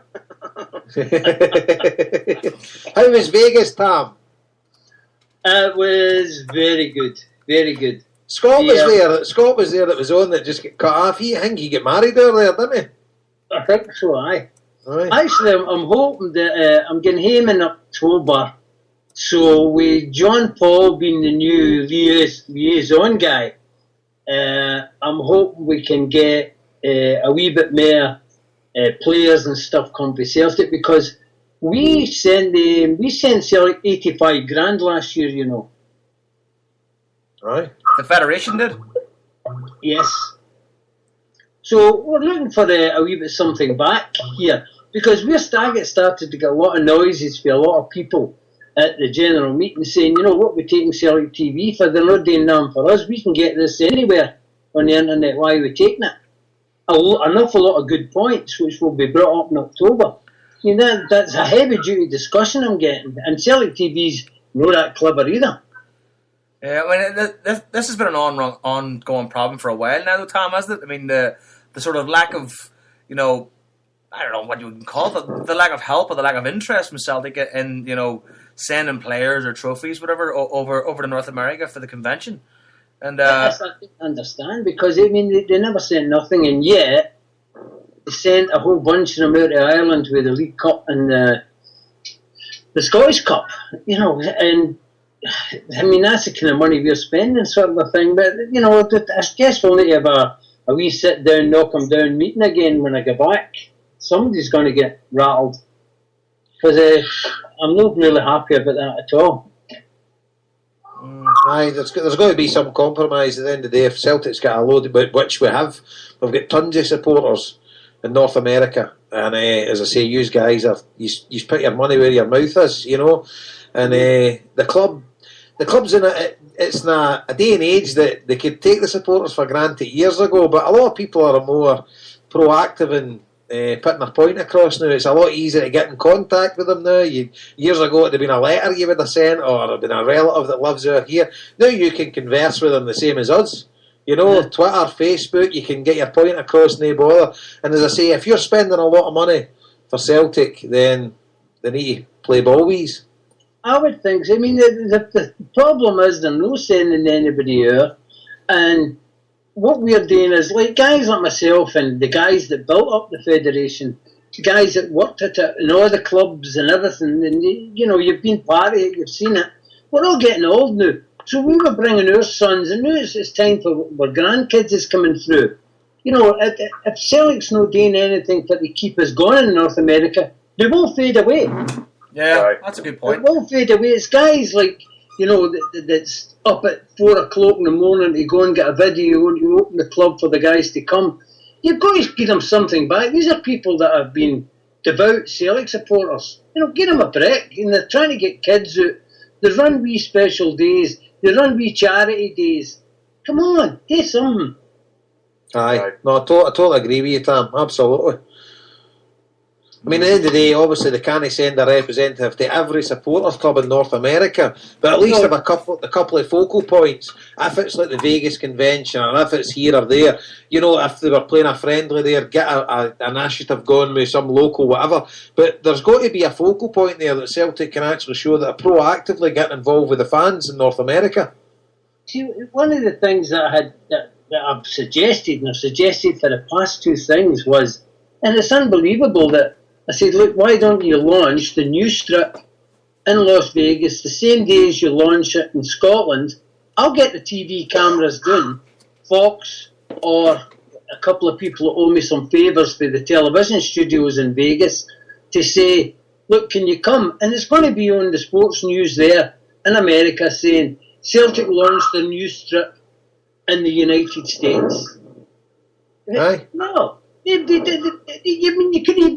You couldn't even buy one. They never even sent any for to sell. I know. And your guy for Timland will be probably he'll sell about 1,000 T-shirts out there, and you say to yourself, that's money Celtic could have made if they'd half a brain in their head. And the rest. Aye. And see as well, Nike Town in New York. How can they not launch it there? How can they not send 10 players there? Or 5 players there, Nike Town in New York. Get it launched there, stand at Times Square or whatever. How many Celtic fans are in New York that could turn up for that? You know, it's bloody stupid. You say to yourself, you get sponsored by Nike, it's a worldwide brand, you've got thousands of supporters in that bit of the ground, and you've got affluent supporters there, you've got influential supporters, you've got guys that's emigrated 50 years ago that have done really bloody well for themselves, and they've got prominent places in society now that can actually, they can get the top media there, and that they just don't seem to do it. And you say to yourself, I mean, seeing a simple thing, Tom, you're talking about the Glasgow Fair. I know they done it this year. They did the home strip out with the away strip, wasn't it? But they used to bring the strip out in bloody August. And the Glasgow Fair fortnight, the amount of folk that would have just bought a tap to take a holiday with them. But it wasn't out till they come back. It was out this year, to be fair to them. I think it was out at the start of July. But maybe they're learning. But you should say to yourself, who is head of marketing? Who's dealing with this kind of stuff? This is simple stuff here. This is simple stuff. Well, I know who it is. Aye, so it's just it's a professional football club, but and I think this goes for a load of football clubs. They're run pretty amateurishly in certain ways to do with marketing and to do with supporters, but hopefully they're making the right steps with John Paul Taylor as a supporters liaison. Well, the thing I would say about that as well is the fact that football clubs are very unique in sporting environments in terms of they can offer things that money can't buy. You could have 5 guys going on the pitch playing with the subs at half time in a competition. You could have kids in the director's box every week. These are stuff you can't buy. And yet there are things that kids and adults would talk about for the rest of their life. What harm, if you did a Borussia Mönchengladbach game on Saturday, what harm would it have been to have 10 kids on that park playing football that won a competition at half time? Nothing. Cost the club nothing. They remember it for the rest of your life. You've got them for your whole life. 10 people that are going to support you everything you do. Simple things like that, I mean, they could send an under-19 or an under-21 team out to play the University of Arizona in Vegas, which is just down the road, and it would be a good crowd. Aye. I mean, that's a good point, Tom. We're not talking about the first team players when they're taking them away for Champions League duty. You could send your under-23 squad or whatever out of Philadelphia or out of New York and get them to play some of the local colleges. You would get hundreds would go and watch it, thousands maybe. All the university students would show up to support their university teams. Aye. You get University of Arizona, you've got University of New York, you get University of whatever. Aye. UCLA, the lot. We can't see them. And the thing is, see guys like yourself in Canada, you'd probably travel, didn't you? We did. Aye, you would travel, didn't you? Would travel with our flight or whatever, or some of them would do 6-hour drives and things like that. But whenever Celtic play there, you all go, because you only get a limited chance to go and see them in your home turf, and you all go. The best place for them to do it would be actually in Boston, because that's central for everybody. Aye, because the Canadians can get there, it's easier to get to New York. Boston or New York. And then, you play universities, we'll all go. I'll go. I know. I mind the time they bandied it about when the Huns were still alive. Aye, remember that? Played that game in Boston. I was going to that. There's no way. Were you living there at the time, Paul? I was. We ended up playing sport in Lisbon. Aye. Aye. Fenway, yeah. Beat them actually and won a trophy or something, the Fenway trophy or something. Aye. But the rumour's gone we were going to play the Rotten Bob there. I'd have got a flight out for that. That didn't go down well at all. That was a non-starter. It just couldn't have happened. It would have bloodbath. So I think the city of Boston got a few letters. They couldn't have turned it up. They wouldn't have, if any of their fans they went incognito because it just would. They just went to hat. They wouldn't have survived in Boston. No, but aye. So I totally agree with you, Tam. And it's if Celtic's like a worldwide brand, we're not going to. I know we've tried to get into sort of the Chinese market, South Korean market, things like that. We can tap in as long as we've got a Japanese market, Nakamura. We can tap in as long as we've got one of their stars playing with us. But once they move on, they fans will move on because it's the player that they support, not the team. I don't think you're going to leave a lasting legacy. But we have got an opportunity with Eastern Seaboard, the America and places in Canada and stuff like that because we have got genuine Celtic supporters that live there.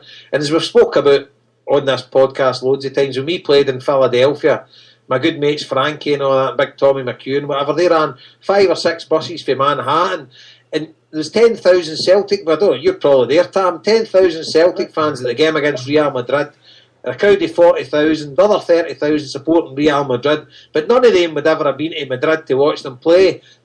The 10,000 Celtic fans, everyone would have been in Parkhead at one stage. You know, real supporters, and you couldn't buy a scarf outside the stadium. Brutal. But I think that's what you do. Is you didn't go about like try to get these kind of David Beckham type supporters as you talked about in Indonesia, Japan, all this kind of. You enhance the current Celtic supporters in these areas, and then they'll do it for you. Yeah, that's the reason why guys like Tam was over there in the 60s and 70s, Celtic built up the North American Federation. The reason why it's still gone is because guys like him and others, his age and his ilk, passed it on to the next generation, and they became the PR man for Celtic. People say, why is it all these younger guys supporters in America? Because of the supporters. That's why. That's what our asset is in North America. The supporters. So just enhance them. It's like being an unpaid agent. You know what I mean? For the club, going around and just making people aware of the club. I mean, and I remember seeing it when I was in Florida. I mean, we travelled from Fort Lauderdale to Tampa for against Tampa Bay Mutiny. You know, just for a friendly. But I mean, the amount of supporters that showed up in Tampa, that was a 5-6 hour bus journey. Not that I can remember too much of it, but I mean, for a guy like me, that was my first experience of kind of Celtic overseas, as it were. Not necessarily, obviously there's Europe and stuff, but I mean overseas in America, and the following that there was in Florida. But in fairness, Florida isn't that populated. You know what I mean? But people came from far away to see the game, and it wasn't particularly a great game. I mean, Valderrama kind of tore the whole team apart that night, but that hit as well. Yeah, he didn't half by the way. He was on fire, and he was in his mid to late 30s at that point. I mean, I've been in the Tampa Celtic Supporters Club during Dunedin. I watched the game down there. It was a Huns game. Can't mind the score. It was years ago, and we travelled. It was, I don't know, about an hour or something like that. But ended up getting in there to watch it, and the place was bunged out with Celtic supporters. And I'll be in New York next month. I'll be in New York 22nd of August. I think we play Inverness on the Saturday, so I'll definitely make a point. We're getting into Jack Dempsey's with Big Tommy and whatever. I watch the game with the Manhattan #1, and what I always say to people, if you go to America, make sure, America or Canada, make sure you go to your local Celtic Supporters Club and pay your $20 at the door to help these clubs, because these guys pay money like week in, week out to get their satellite feed and to get their thing, to get the games on live.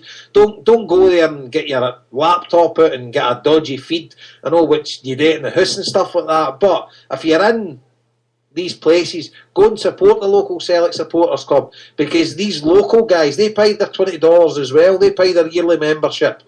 So every day it's there, make sure you actually go out and you put a wee back into the local Celtic Supporters Club wherever you are. Absolutely, well said. I mean, that's good on you.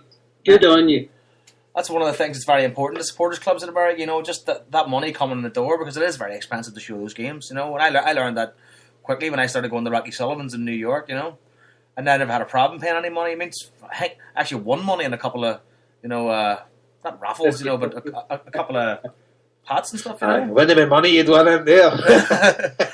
I almost won money in there once. Do you know that Damien Dempsey was the barman in there? Was he the barman when you were there? It was the barman the year before I got there. The barman at the time was actually a friend of Tommy's, a fella called Rory, a fella in Dublin. I think Tommy knows him. Tommy says he's one of the biggest drinks distributors now in Brooklyn. So he went on to do great things. That was one of the best supporters clubs I ever gone to. That was an absolute gem of a place. You know, I mean, it was like a hole in the ground with no windows, really. I loved it. I went there every St. Paddy's Day. I loved it. We lived in there for a week. The crack is absolutely brilliant. Like, the crack was brilliant. The big mural of Henrik Larsson is the Statue of Liberty. It's all gone now. It's all moved out to Brooklyn now, as far as I know.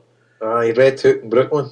I'll not be there this time or more. But as I would say, the guys like yourself, Tam, and obviously with your supporters clubs and things like that, people. It's easy now if you've got a laptop, you can just sit in the hotel with Wi-Fi. But get out there, get to your local clubs. I know it's 10 in the morning or whatever, but get there and get in with the locals and pay your $20 at the door and get your Irish breakfast or Scottish breakfast or whatever and a couple of pints and put something back into the local Celtic supporters, because you guys are finding it hard now. It must be difficult now with internet and stuff like that. Struggling. Aye. Really struggling. I know. Really 'Cause it's, struggling. see me, see although you can watch it now, I think it's a maybe time difference. And see with these 12 o'clock kickoffs, stuff like that, see if it is a 7 in the morning shot. I must admit, see if I lived over there, I'd probably put the laptop on and I wouldn't be going out to the pub. Because some guys, you need to leave your house at 5 in the morning to drive 2 hours for a 7 in the morning shot, and it's just not feasible for certain people. But it's if it's a 3 o'clock on a Saturday kick-off, I'd want to make it down to the local club, because it is the camaraderie. It's meeting the guys who your old country and stuff like that, and it's just the buzzy being together with Celtic supporters. But it's the other problem we've got now is a television station showing it live, just live in the telly in the house. So you get Fox and things like that showing now. Aye, that's right. If a guy's not going to hate me 1 o'clock in the morning, he just I'm going to PBR that. I'm just going to tape that in the morning. Put the timer, excuse me, put the timer on and tape it, and he gets a long lie and gets up in the morning. And if he stays in the West Coast, which is the biggest trouble, at 7 o'clock in the morning, 7:30, that's 3:30 in the morning. Aye. See, my mate lives just outside Vancouver. He's a member of Port Moody Celtic Supporters Club out there. Exactly. And aye, tough times now. He got to the stage that he would only drink at Celtic and Rangers games, because he says if you're going every week and you're having a bevy, he says your life's not looking far apart. It's the middle of the night, you're bevying every week. Yeah, I was lucky enough though. When I lived in the States, that I worked in a bar job, so I'd be finishing work at 4 in the morning, 5 in the morning. So it was always easy for me just to get a taxi up to, what was the Well now? What is the Celtic House now? What was the Well then? The Celtic House now up in the Bronx, and just waltz in at 6, 7 in the morning, grab a drink and watch a game. That was always handy for me.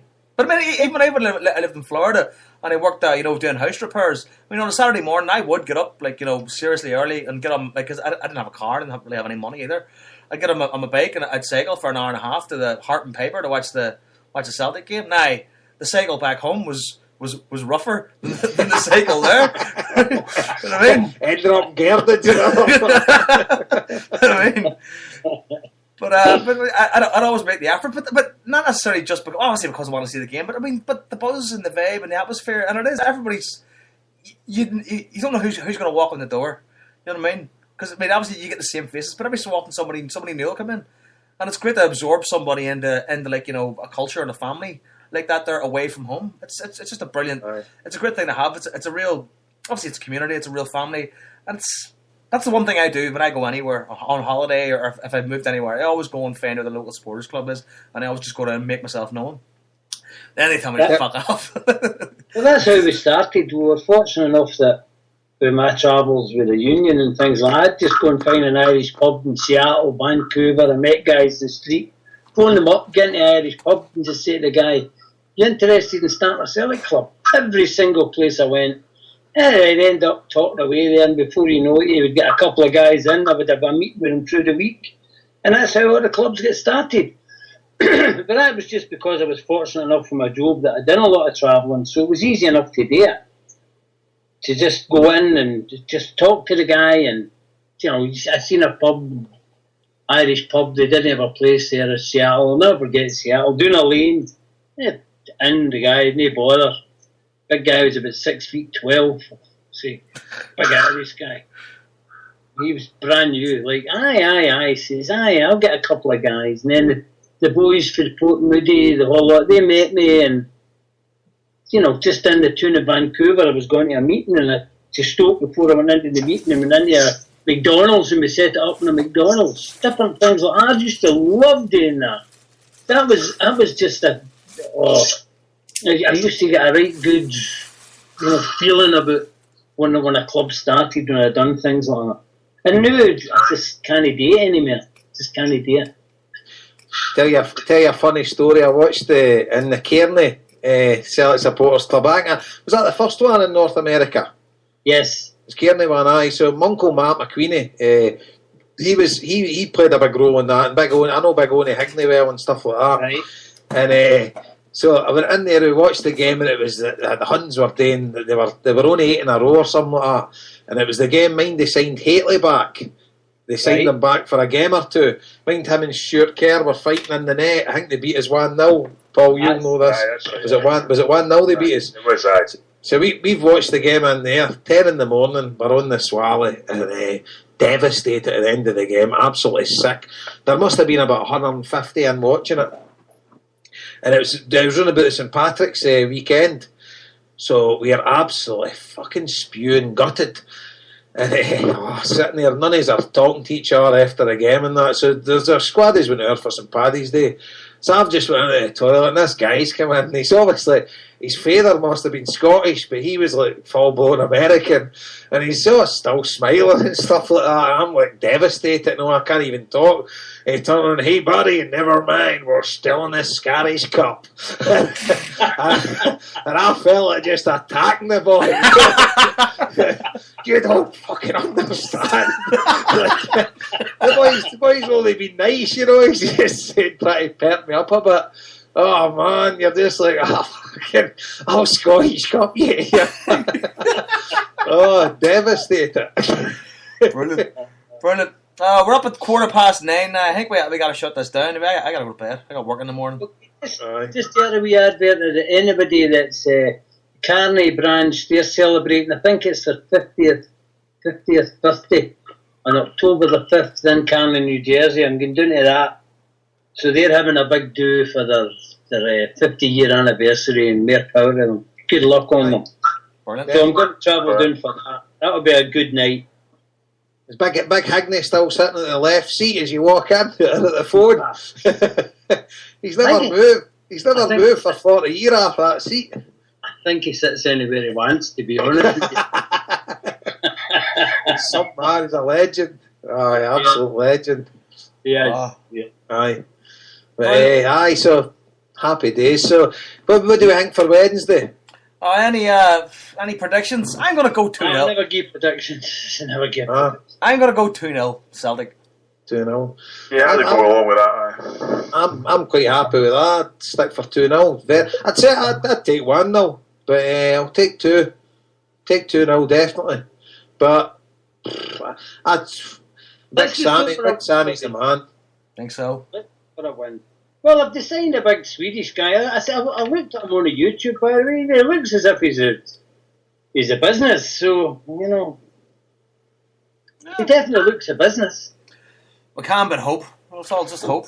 All right, so we'll go over 2-0, a good win, and onward and upward. And first competitive game of the season's coming up. As I say, just reiterate, if anybody's listening and they want a Kano bucket collection, and as is, Tam, you've done great for the boys as well. We'll get Joe. That was a surprise. I done a lot better than I thought there. Well, no, me. The Federation done a hell of a lot better than I thought they were going to do there. That was bloody good.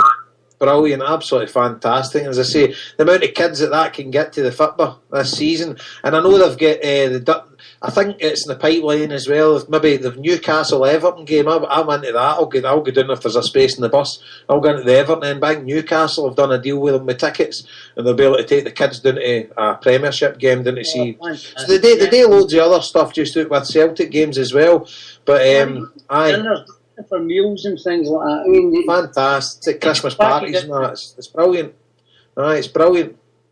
You know, so aye, more power to them. So if anybody's willing to give us a wee hand with the bucket collection outside Celtic Park, just contact the Kano Foundation on Facebook or on Twitter, or contact ourselves, HomeBhoys, or MD Hail Media, or myself, Alpa Celtic, Paul Larkin, whatever. Just contact MD and just say, how can I help that? And we'll sort of put you in contact with the right people. Absolutely. And it's an incredible charity to get involved in. Absolutely. Brilliant.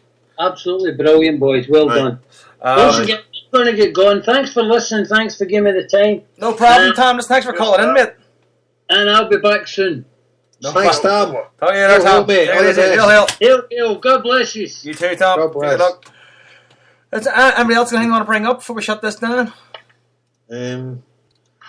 I don't know. To me, the season isn't there. Obviously, I've not been going to any of the games, but I've seen loads on the TV and stuff like that. But it's not really taking shape for me yet. And plus, I think we've still got a few signings to come in and stuff like that. So I don't know how the team is going to shape up this season or what it's going to bring. But as you said, Paul, earlier, if we can get that blue chip signing and something like that, That would get the loins going.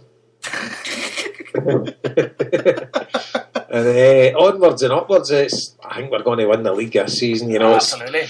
I can't see MD even. But I would take the same as last season. Getting us a wee run in the Champions League and forego some league games, rest players, stuff like that. Just all out and doing as well as you can in the Champions League.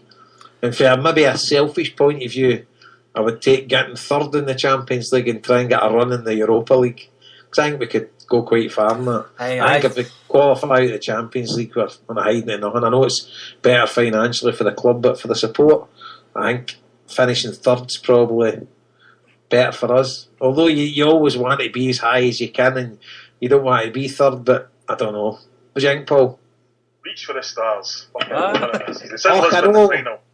I know. Final in Lisbon, we'll go. That's it.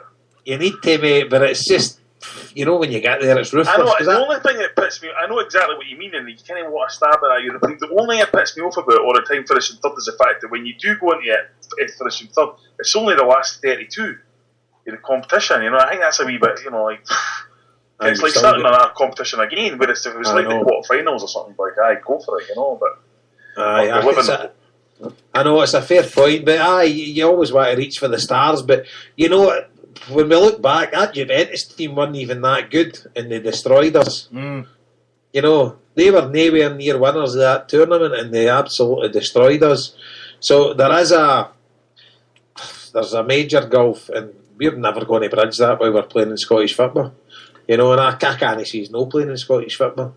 So I just think the way the money, because fundamentally I hate the Champions League. I hate what it stands for. Because it's not really hypocritically, I like Celtic being in it because it's the only show in town, but I hate it.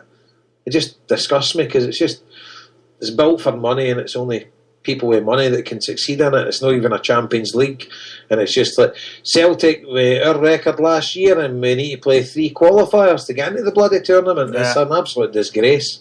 It's a joke. I know. I mean, it's hectic. It's kind of like, you know, I think the Champions League's brilliant, but then when it actually happens at Celtic Park, it's kind of like all bets are off. You know, suddenly everything's just pandemonium all the time. Like, there's a boy that I know, Kevin Devine, that comes from New York, that comes from Queen's Park originally, I think, and trying to meet him, you know, before that game, and you couldn't get a phone signal and all that kind of thing. It's pandemonium. So, but at the same time, as you say, it's the biggest competition in the world, and when you're not in it, you really feel it. Yeah. Aye. But it's just the way it's geared towards all the big leagues, and we're like past winners, and we're just sort of cast aside as an after show. And once we get there, if we're lucky enough to get there, or, you know, it's bandied about as one of the best atmospheres in Europe, one of the best atmospheres in the world.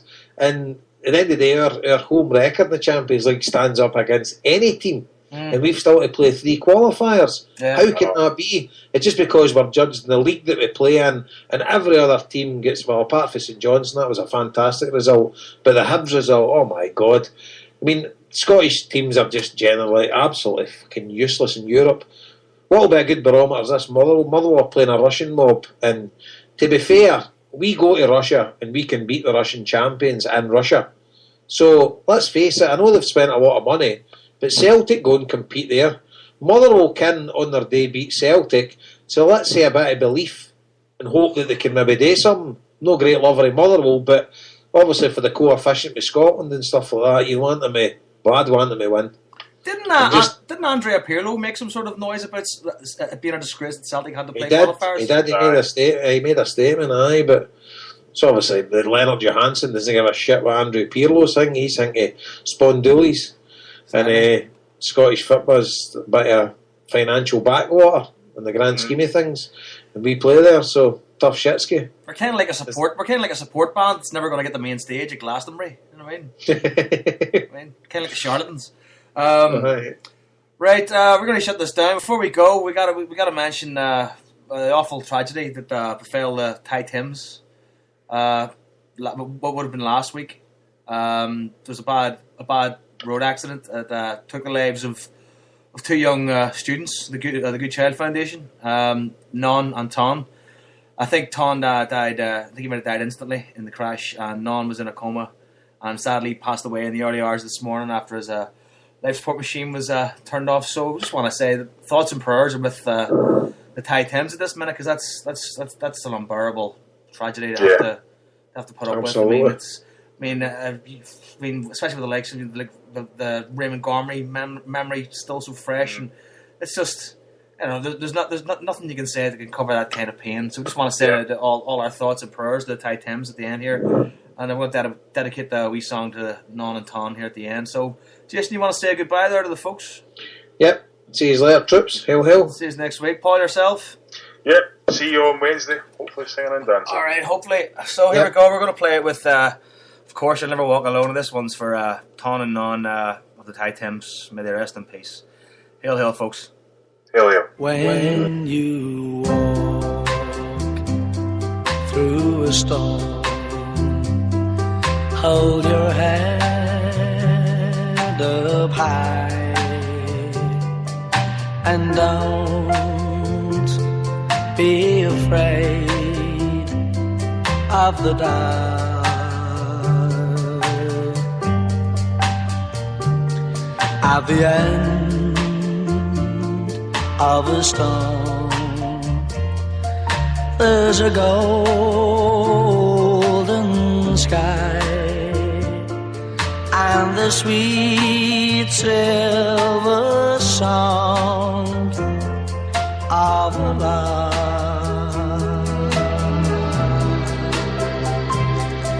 Walk on